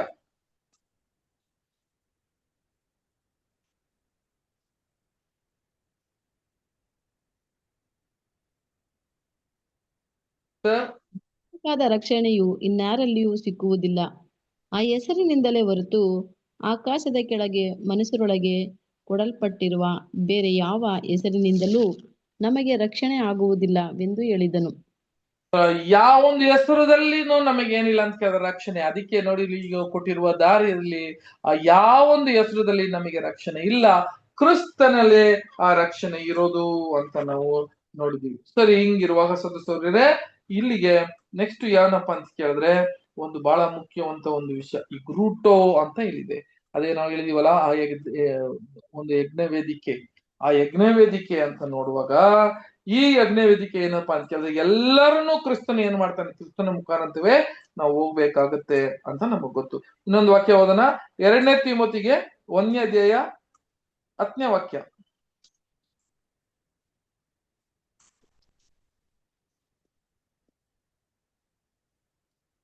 2ನೇ ತಿಮೋತಿ 1ನೇ ಅಧ್ಯಾಯ 10ನೇ ವಾಕ್ಯ. ಆತನು ಅನಾದಿ ಕಾಲದಲ್ಲಿ ಆ ಕೃಪೆಯನ್ನು ಕ್ರಿಸ್ತ ಯೇಸುವಿನಲ್ಲಿ ನಮಗೆ ಅನುಗ್ರಹಿಸಿ, ಈಗ ನಮ್ಮ ರಕ್ಷಕನಾದ ಕ್ರಿಸ್ತ ಯೇಸುವಿನ ಪ್ರತ್ಯಕ್ಷತೆಯ ಮೂಲಕ ಅದನ್ನು ಪ್ರಕಾಶಪಡಿಸಿದ್ದಾನೆ. ಈತನು ಮರಣವನ್ನು ನಿವಾರಣೆ ಮಾಡಿ ಸುವಾರ್ತೆಯ ಮೂಲಕ ಜೀವವನ್ನು ನಿರ್ಮಲತ್ವವನ್ನು ಪ್ರಕಾಶಗೊಳಿಸಿದನು. ನೋಡಿದ್ರ, ಹಂಗಂದ್ರೆ ಆ ಸ್ವಾರ್ಥ ಮೂಲಕ ಜೀವ ಅಂತ ಹೇಳುವಾಗ ಯಾವ ಜೀವ ಅಂತ ಕೇಳಿದ್ರೆ ಅದೇ ಅಮೃತ್ವ ಜೀವ ಅಂತ ಕೇಳ್ತಾರೆ. ಆಗಿರುವಾಗ ಈ ಗ್ರ್ಯಾಂಡ್ ಗ್ಯಾಲರಿ ನೋಡುವಾಗ ಸೋದರ ಸೋದರಿ, ಅಲ್ಲಿಗೆ ನಾವು ಎಲ್ಲಿಗೆ ಹೋಗ್ತೀವಿ ಅಂತ ಕೇಳಿದ್ರೆ ಮಹಾಪವಿತ್ರ ಸ್ಥಳಕ್ಕೆ ನಾವು ಹೋಗ್ತೀವಿ. ಇಲ್ಲಿಗೆ ಎಲ್ಲಿ ತೋರಿಸ್ತಾರೆ ಅಂತ ಕೇಳಿದ್ರೆ ಆ ರಾಜನ ಅರೆಗೆ ನಾವು ಹೋಗ್ತೀವಿ. ಸಹೋದರ ಸಹೋದರಿಯರೇ, ಅಲ್ಲಿಗೆ ನೋಡ್ಬೇಕಾದ್ರೆ ಅದನ್ನ ನಾವು ಯಾವಾಗ ಅದನ್ನ ಕ್ರಿಸ್ತನ ಒಂದು ಆ ವಾಗ್ದಾನದಲ್ಲಿ ಆ ವಾಕ್ಯದಿಂದ ಹುಟ್ಟಿದ ಮೇಲೆ ನಾವ್ ಏನಾಗ್ತೀವಿ ಅಂತ ಕೇಳಿದ್ರೆ ಆತನ ಪ್ರಥಮ ಫಲಕ್ಕೆ ನಾವು ಹೋಗ್ತೀವಿ. ಅದೇ ತರ ಇಲ್ಲಿಗೆ ರಾಜನ ಒಂದು ಅರೆಗೆ ಹೋಗ್ತೀವಿ ಅಂತ ಹೇಳಿದ್ರೆ ಏನು ನೋಡ್ರಿ, ರಾಜನ ಅರೆ ಅಂತ ಹೇಳಿದ್ರೆ ಕ್ರಿಸ್ತನು ನಮಗೆ ಮಾಡಿರೋ ವಾಗ್ದಾನಗಳು. ಇವ್ರು ಏನಾಗ್ತಾರೆ, ಯಾಜಕರಾಗು ನನ್ನ ರಾಜನಾಗೂ ನಮ್ ಎಲ್ಲಿ ಇರ್ತಾರೆ ಅಂತ ಕೇಳಿದ್ರೆ ಅವರ ಜೊತೆಗೆ ಆಳ್ವಣಿಕೆ ಮಾಡುವ ಒಂದು ಸ್ಥಿತಿಗೆ ತೋರಿಸ್ತದೆ. ಹಾಗಾಗಿ ಅಲ್ಲಿಗೆ ನಾವು ನೋಡ್ಬೇಕಾದ್ರೆ ರಾಜನ ಅರೆಗೆ ಅದು ಹೋಗೋದಕ್ಕೆ ಮುಂಚೆ ಏನಾಗುತ್ತೆ ಅಂತ ಕೇಳಿದ್ರೆ ಈ ಗ್ರ್ಯಾಂಡ್ ಗ್ಯಾಲರಿ ಒಂದಿದೆ. ಗ್ರ್ಯಾಂಡ್ ಗ್ಯಾಲರಿ ಅಂತ ಕೇಳಿದ್ರೆ ನಮಗೆ ಪಾಪವನ್ನೆಲ್ಲ ತಂದೆ ದೇವರು ತೆಗೆದು ಬಿಟ್ಟಿದ್ರೆ ಕೂಡ ಅದು ಸ್ಟೀಪ್ ಅಂತ ಕೇಳಿದ್ರೆ ಹಂಗೆ ಕೆಳಗೆ ಬರುವ ಒಂದು ಹುಷಾರಾಗಿ ಇರ್ಬೇಕು. ನಾವು ಯಾವಾಗೂ ಏನಾಗಲ್ಲ, ನಮ್ಮ ನಂಬಿಕೆ ನಿರೀಕ್ಷೆನ ಯಾವಾಗ್ಲೂ ಇಟ್ಟುಕೊಬೇಕು ಅಂತ ನಮಗೆ ಹೇಳೋದಂತ ನೋಡ್ತೀವಿ. ಒಂದು ವಾಕ್ಯ ಮಾತ್ರ ಹೋಗೋಣ, ಏನಂತ ಕೇಳಿದ್ರೆ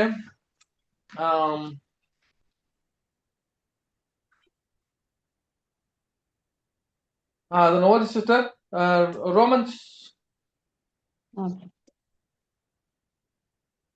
ರೋಮರಿಗೆ 5ನೇ ಅಧ್ಯಾಯ 1ನೇ ವಾಕ್ಯ.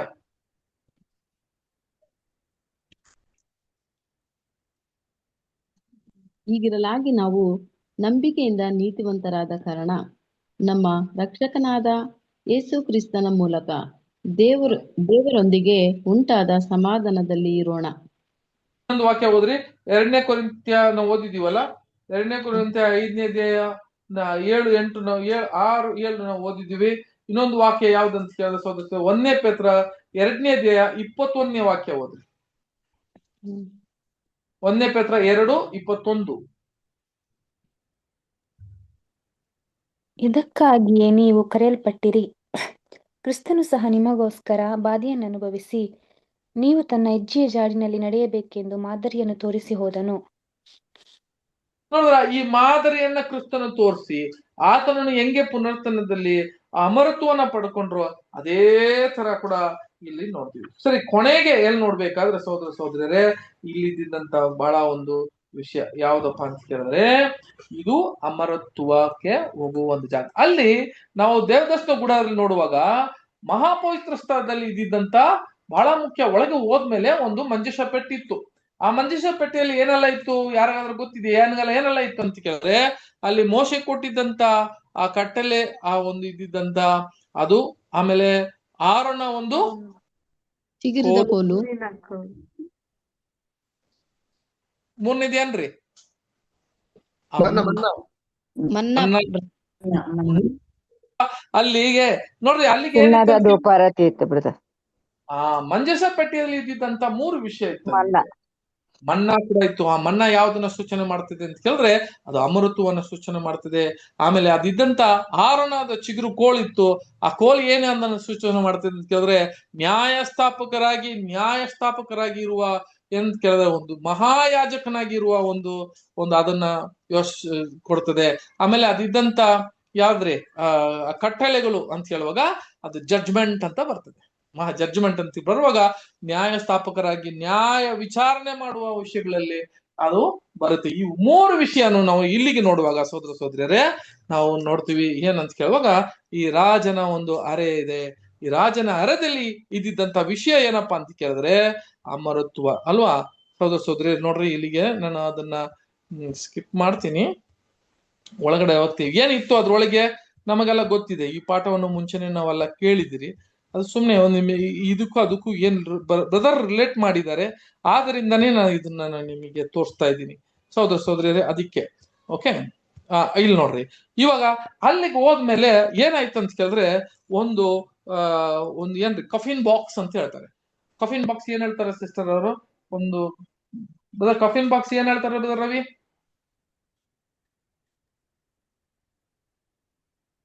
ಗೊತ್ತಾಗ್ಲಿಲ್ಲ ಶವಪೆಟ್ಟಿಗೆ ಅಲ್ವಾ ಬ್ರದರ್? ಸತ್ತ ಮೇಲೆ ನಾವು ಒಂದು ಬಾಕ್ಸ್ ಶವಪೆಟ್ಟಿಗೆ ನೋಡ್ರಿ, ಆ ಅರಸನ ಒಂದು ಅರೆದಲ್ಲಿ ಏನಪ್ಪಾ ಇತ್ತು ಅದ್ರೊಳಗೆ ಅಂತ ಕೇಳಿದ್ರೆ ಏನಿಲ್ಲ, ಒಂದೇ ಒಂದು ಪೆಟ್ಟಿಗೆ ಇತ್ತು. ಆ ಪೆಟ್ಟಿಗೆ ತೆಗ್ದಿತ್ತು. ಆ ಪೆಟ್ಟಿಗೆ ಏನಾಗಿತ್ತು ಅಂತ ಕೇಳಿದ್ರೆ ತೆಗ್ದಿತ್ತು. ಇದು ಏನಪ್ಪಾ ಅಂತ ಕೇಳಿದ್ರೆ ಏನಕ್ಕೆ ಪೆಟ್ಟಿಗೆ ತೆಗ್ದಿದೆ ಇಲ್ಲಿಗೆ ಅಂತ ಹೇಳುವಾಗ ಸೋದರ ಸೋದರಿಯರೇ, ಇನ್ನು ಮುಂದೆ ಯಾರಿಗೂ ಮರಣ ಅಂತ ಹೇಳಿ ಒಂದು ಸಮಾಧಿ ಅನ್ನುವ ಒಂದು ಹೆಸರೇ ಇರೋದಿಲ್ಲ.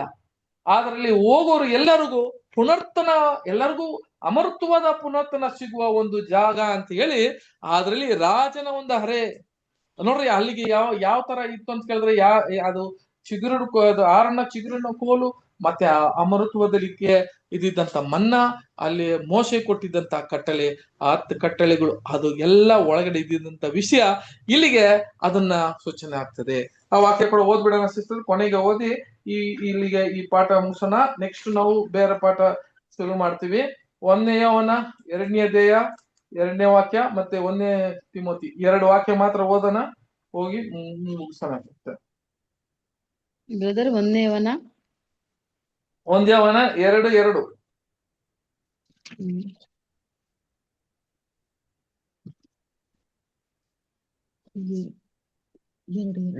ಆತನು ನಮ್ಮ ಪಾಪಗಳನ್ನು ನಿವಾರಣೆ ಮಾಡಿ ಯಜ್ಞವಾಗಿದ್ದಾನೆ.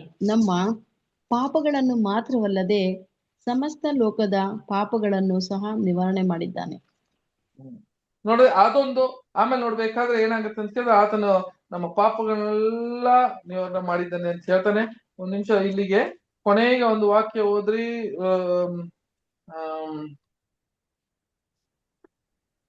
ಪ್ರಕಟಣೆ 2:10.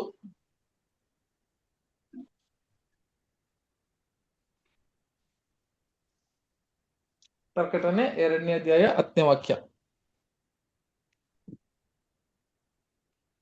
ನಿನ್ನನ್ನು ಸಂಕಟಪಡಿಸುವವುಗಳಲ್ಲಿ ಯಾವುದಕ್ಕೂ ಹೆದರಬೇಡ. ಇಗೋ, ನೀವು ಶೋಧಿಸಲ್ಪಡುವಂತೆ ಸೈತಾನನು ನಿಮ್ಮಲ್ಲಿ ಕೆಲವರನ್ನು ಸೆರೆಮನೆಗಳಿಗೆ ಹಾಕುವನು. 10 ದಿವಸಗಳ ತನಕ ನಿಮಗೆ ಸಂಕಟವಿರುವುದು. ನೀನು ಸಾಯಬೇಕಾದರೂ ನಂಬಿಗಸ್ತನಾಗಿರು. ನೋಡ್ರ, ನೀ ಸಾಯಬೇಕಾದ್ರೆ ನಂಬಿಗಸ್ತನಾಗಿರು. ಆಮೇಲೆ ನಾನು ನಿನಗೆ ಆತ್ಮನು ಸಭೆಗಳಿಗೆ ಹೇಳುವುದನ್ನು ಕಿವಿಯುಳ್ಳವನು ಕೇಳಲಿ. ಜಯ ಹೊಂದುವವನಿಗೆ 2ನೆಯ ಮರಣದಿಂದ ಕೇಡಾಗುವುದೇ ಇಲ್ಲ. ಇದೇ ಅಲ್ಲಿಗೆ ಕೊಡೋದು. ಜಯ ಹೊಂದುವನಿಗೆ ಏನಿಲ್ಲ ಅಂತ ಕೇಳಿದ್ರೆ ಎರಡನೇ ಮರಣವನ್ನು ಅಲ್ಲಿ ಇಲ್ಲ ಅಂತ ಹೇಳಿ. ಇದೇ ಅಲ್ಲಿಗೆ ಕೂಡ ಏನಾಗಿತ್ತು ಅಂತ ಕೇಳಿದ್ರೆ ಆ ಒಂದು ದೇವದರ್ಶನ ಗುಡಾರದಲ್ಲಿ ಅದಿದ್ದಂತ ಮಹಾ ಒಂದು ಪವಿತ್ರ ಸ್ಥಳದಲ್ಲಿ ಇದ್ದಿದ್ದಂತ ವಿಷಯ ಕೂಡ ಇಲ್ಲಿ ಪಿರಮಿಡಲ್ಲಿ ಇದ್ದಿದ್ದಂತ ನಾವು ನೋಡ್ತೀವಿ. ಸಹೋದರರೇ ಆಗಿರುವಾಗ ನೋಡ್ರಿ, ನಮಗೆ ಆ 3 ತೆರೆ ಅಂತ ಹೇಳ್ತೀವಿ, ಅದರ ಕಂಬಗಳು, ಅದರ ಕದಿಗಾಲಗಳು ಕೂಡ ನೋಡಿದೀವಿ. ಇವೆಲ್ಲ ನಾವು ಮುಂದೆ ಹೋಗ್ಬೇಕು. ಇಲ್ಲಿಗೆ ನಾವು ಈ 3ನೇ ಭಾಗ ಒಂದು ಪಾಠವನ್ನು ಮುಗೀತದೆ. ನೆಕ್ಸ್ಟ್ ನಾವು ಯಾವ್ದನ್ನ ತಗೊಂತೀವಿ ಅಂತ ಕೇಳಿದ್ರೆ 4ನೇ ಪಾಠ ಒಂದು ತಗೊಂತೀವಿ ಬರೋ ವಾರ ಕೂಡ. ಇಷ್ಟ ಲಾಸ್ಟ್ ಒಂದು ವಾಕ್ಯ ಓದ್ಬೇಡಿ. ಎಬೇಸಿಯ 1ನೇ ಅಧ್ಯಾಯ 4ನೇ ವಾಕ್ಯ. ಎಬೇಸಿಯ 1ನೇ ಅಧ್ಯಾಯ 4ನೇ ವಾಕ್ಯ.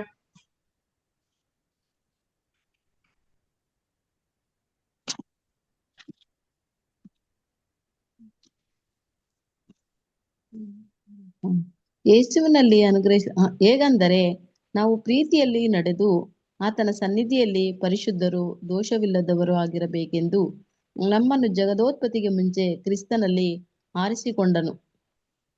ನಾವು ಜಗತ್ತ ಉತ್ಪತ್ತಿಗೆ ಮುಂಚೆನೆ ನಮ್ಮನ್ನ ಏನ್ ಮಾಡಿದ್ರು ಅಂತ ಕೇಳಿದ್ರೆ ಆತನಲ್ಲಿ ಆರಿಸಿಕೊಂಡಂತೆ.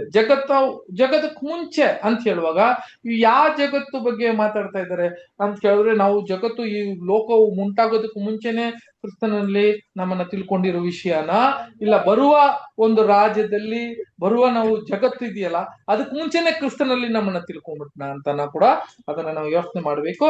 ಅದನ್ನ ನಾವು ಓದಿದ್ರೆ ಗೊತ್ತಾಗುತ್ತೆ. ಸರಿ. ಕೊನೆಗೆ ಸಹೋದರಿಯರೇ, ನಾವು ಏನ್ ನೋಡ್ತೀವಿ ಅಂತ ಕೇಳಿದ್ರೆ ಬರೋ ವಾರ ನಾವು 4ನೇ ಚಾಪ್ಟರ್ ಅಂತ ಹೇಳಿದ್ರೆ 4ನೇ ಭಾಗ ನಾವು ಹೋಗ್ತೀವಿ. ಇದು ಏನಪ್ಪಾ ಅಂತ ಕೇಳಿದ್ರೆ ಬಹಳ ಮುಖ್ಯ. ಈ ವಾಕ್ಯ ಕೂಡ ನೀವು ಓದಿಟ್ಟಿರ್ರಿ. ನೆಕ್ಸ್ಟ್ ವೀಕ್ ನಾವೇನ್ ಮಾಡೋಣ, ಇವೆಲ್ಲ ಓದೋಣ. ತಂದೆಯ ದೇವರು ಈ ವಾಕ್ಯವನ್ನ ಆಶೀರ್ವದಿಸ್ಲಿ. 4ನೇ ಭಾಗಕ್ಕೆ ನಾವು ಬರೋ ವಾರ ನಾವು ಹೋಗೋಣ. ಈ ಒಂದು ವಾಕ್ಯ ಕೂಡ ತಂದೆಯ ದೇವರು ನಮ್ಮನ್ನ ಆಶೀರ್ವದಿಸ್ಲಿ ಅಂತ ಹೇಳಿ, ಇದೊಂದು ಸಹೋದರರು ಯಾರಾದ್ರೆ ಒಬ್ರಿದ್ರೆ ಅದನ್ನ ಪ್ರಾರ್ಥನೆ ಮಾಡ್ಬೇಕು ಅಂತ ಕೇಳ್ಕೊಂತೀನಿ. ಯಾರಿಗೆ? John brother. ಹೇಳಿ ಬ್ರದರ್, ಅದೇ ಜಗದುತ್ಪತ್ತಿಗಿಂತ ಮುಂಚೆ ಅಂತ ಹೇಳಿದ್ರೆ ಅದು ಸ್ವಲ್ಪ ಕ್ಲಿಯರಿಟಿ ಕೊಡ್ರಿ ಬ್ರದರ್. ಒಂಚೂರು ಯಾವಾಗ ಹೇಳ್ತಾ ಇದ್ ವಾಕ್ಯ ಇದು ಅಂತ. ವಾಕ್ಯ ಏನ್ ಹೇಳುತ್ತೆ ಅಂತ ಕೇಳಿದ್ರೆ ಸಹೋದರಿ, ಅದೇ ನಾವು ಈ ಜಗತ್ತ ಉತ್ಪತ್ತಿಗೆ ಮುಂಚೆ ಅಂತ ಹೇಳುವಾಗ 2 ವಿಷಯ ಒಂದಿದೆ. ಏನಪ್ಪಾ ಅಂತ ಹೇಳಿದ್ರೆ, ಒಂದು, ನಾವು ಜಗತ್ತ ಉತ್ಪತ್ತಿ ಆಗೋದಕ್ಕೂ ಮುಂಚೆನೆ ಕ್ರಿಸ್ತನನ್ನ ತಂದೆಯ ದೇವರು ಒಂದು ಯೋಜನೆ ಇಟ್ಟಿದ್ರು. ಅದು ಅವರು ಇಲ್ಲಿಗೆ ಬಂದು ಆತನ ಎಲ್ಲರೂ ವಿಮೋಚನವಾಗಿ ಸಾಯ್ಬೇಕು, ಆತನ ಮರಣ ಹೊಂದಬೇಕು ಅಂತ ಒಂದಿತ್ತು ಅಲ್ವಾ. ಆದ್ರೆ ಕ್ರಿಸ್ತನ ಒಳಗೆ ತಂದೆಯ ದೇವರು ಒಂದು ಯೋಜನೆ ಇಟ್ಟಿದ್ರು. ಏನಂತ ಕೇಳಿದ್ರೆ, ಒಂದು ಸಂತತಿಯನ್ನ ಅವರು ಮಲಾಖಿಯದಲ್ಲಿ ಹೇಳ್ದಂಗೆ ಒಂದು ಸಂತತಿ ಅಂತ ಇದೆ. ಇವಾಗ ಈ ವಾಕ್ಯ ಅಪೊಸ್ತಲ ಪೌಲ್ ಹೇಳುವಾಗ ಅಲ್ಲಿಗೆ ಆ ಜಗತ್ತಕ್ಕೆ ಮುಂಚೆನ ಇಲ್ಲ ಬರುವ ಜಗತ್ತು ಅಂತ ಹೇಳುವಾಗ ಈಗ ಎಲ್ಲಾರಿಗೂ ಒಂದು ಹೊಸ ಒಂದು ಆಕಾಶ, ಒಂದು ಹೊಸ ಭೂಮಿಯನ್ನು ಬರುವಾಗ ಆ ಜಗತ್ತಕ್ಕೂ ಉಂಟಾಗೋದಕ್ಕೂ ಮುಂಚೆನು ಇವಾಗ ಕ್ರಿಸ್ತನೊಳಗೆ ಏನಾಗ್ತಾರೆ ಅಂತ ಕೇಳಿದ್ರೆ ಕೆಲವ್ರನ್ನ ಹಾದುಕೊಂಡಿದ್ದಾರೆ ಅಂತ ಹೇಳಿ 2 ಒಂದು ಭಾಗ ಇದೆ. ಇದು ವಾಕ್ಯ ಎಲ್ಲಿಗೆ ಯಾವಾಗ ಓದ್ತದೆ, ಇದು ಯಾವ್ದಕ್ಕೆ ಹೋಲಿಕೆ ಆಗ್ತದೆ ಅಂತ ನಾವು ಬರುವ ವಾಕ್ಯಗಳಲ್ಲಿ ನಾವು ನೋಡೋಣ. ಯಾಕಂದ್ರೆ ಇದೇ ತರ 2-3 ವಾಕ್ಯಗಳು ಇರುತ್ತದೆ. ಅವಾಗ ನಾವು ಅದನ್ನ ಬಿಡಿಸಿ ಕ್ಲೀನ್ ಆಗಿ ಯಾವ್ದಕ್ಕೆ ಸಂಬಂಧಪಟ್ಟಿದೆ ಅಂತ ನಾವು ಅದನ್ನ ಕ್ಲಿಯರ್ ಆಗಿ ಸಪರೇಟ್ ಮಾಡ್ಬೇಕು. ಒಂದು, ಕ್ರಿಸ್ತನ ಬಗ್ಗೆ ಮಾತಾಡುವಾಗ ಅದು ಜಗತ್ತಕ್ಕೆ ಮುಂಚೆ ತಂದೆಯ ದೇವರು ಸೃಷ್ಟಿ ಮಾಡೋದಕ್ಕೆ ಮುಂಚೆನೆ ಆತನ ಮನಸ್ಸಲ್ಲಿ ಇತ್ತು. ಆಗ ಕ್ರಿಸ್ತನ ಬಂದ ಮೇಲೆನೆ ಈಗ ಇನ್ನೊಂದು ಜಗತ್ತು ಉಂಟಾಗುತ್ತೆ. ಅದು ಕ್ರಿಸ್ತನೊಳಗೆ ಯಾರು ತಿಳ್ಕೊಂತಾರೆ ಅಂತ ಕೇಳಿದ್ರೆ ನಮ್ಮನ್ನ ಹಾದ್ಕೊಂತಾರೆ. ಆವಾಗ ಆ ಜಗತ್ತು ಉಂಟಾಗೋದಕ್ಕೂ ಮುಂಚೆನೆ ನಾವು ಕ್ರಿಸ್ತನೊಳಗೆ ನಮ್ಮನ್ನ ಹಾದ್ಕೊಂತಾರೆ ಅಂತ ಅಲ್ಲಿಗೆ ವಾಕ್ಯ ಕೂಡ ಹೇಳುತ್ತೆ. ಅದನ್ನ 2 ಆಮೇಲೆ ಇನ್ನ ವಿಚಾರವಾಗಿ ಇನ್ನ ಕ್ಲಿಯರ್ ಆಗಿ ನಾವು ಓದೋಣ. ಈ ಒಂದು ವಾಕ್ಯ ಕೂಡ ತಂದೆ ದೇವರ ಆಶೀರ್ವದಿಸಲಿ. ಇನ್ನ ಮುಂದೆ ಬರುವ ಪಾಠಗಳಲ್ಲಿ ಇವೆಲ್ಲ ಇನ್ನ ಅನೇಕ ವಿಷಯಗಳು ಬರುತ್ತೆ, ನಾವು ಓದ್ಬಿಡೋಣ. ಅದು 2 ಭಾಗವಾಗಿ ಅದು ಕೂಡ ನಾವು ನೋಡೋಣ. ಸಹೋದರರೇ, ಬ್ರದರ್ ಯಾರಾದ್ರೂ ಇದಾರ ಇಲ್ಲಿ ಪ್ರಾರ್ಥನೆ ಮಾಡೋರು? ಯಾರಿದ್ದಾರೆ?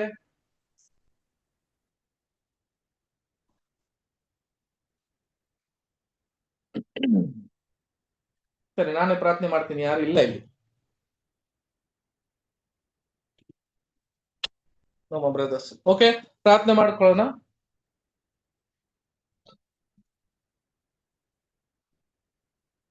ಪರಲೋಕದಲ್ಲಿರುವ ನಮ್ಮ ಸ್ವರ್ಗೀಯ ತಂದೆಯೇ, ನಿನ್ನ ಕುಮಾರನ ಮೂಲಕ ನಮ್ಮನ್ನ ಈ ಲೋಕದಿಂದ ಬೇರ್ಪಡಿಸಿ ಆತನ ರಕ್ತದಿಂದ ನಮ್ಮನ್ನ ಸ್ವೀಕರಣೆ ಮಾಡಿ ದೇವನೇ, ನಿಮ್ಮ ಯೋಜನೆಗೂ ನೀವಿಟ್ಟಿರುವ ಒಂದು ಬಿರುದುಗೂ ಸಹೋದರ ಸಹೋದರಿಯರೇ ಒಂದು ಯೋಜನೆಯನ್ನು ಕೊಟ್ಟು ನಿಮ್ಮ ವಾಕ್ಯದ ಮುಖಾಂತರ ನಮ್ಮ ದೇವನೇ ಕತ್ತಲಿಂದ ಈ ಒಂದು ದೇವರೇ ಒಂದು ಒಳ್ಳೆ ಬೆಳಕಿನ ತಂದು ನಿಮ್ಮ ವಾಕ್ಯವನ್ನು ಸಂದೇಶವನ್ನು ನೀಡ್ಲಿಕ್ಕೆ, ಮಾತಾಡೋದಿಕ್ಕೆ, ಕೇಳಲಿಕ್ಕೆ ನೀವು ಮಾಡಿರುವ ಸಮಯಕ್ಕಾಗಿ ಕೂಡ ನಾವು ಕೃತಜ್ಞತೆ ಹೇಳಿಕೊಂತೀವಿ. ಅದೇ ತರ ನೀವು ಈ ದಿನ ಎಲ್ಲ ನೀವು ನಡೆಸಿದ್ರಿ. ಅದೇ ತರ ಮುಂದಿನ ಕಾಲದಲ್ಲಿ ಕೂಡ ಒಂದೊಂದು ದಿವಸ ಕೂಡ ನಮ್ಮನ್ನ ನಡೆಸಿರಿ.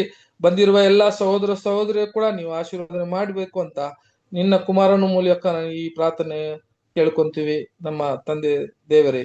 ಆಮೇನ್. Thank you brother.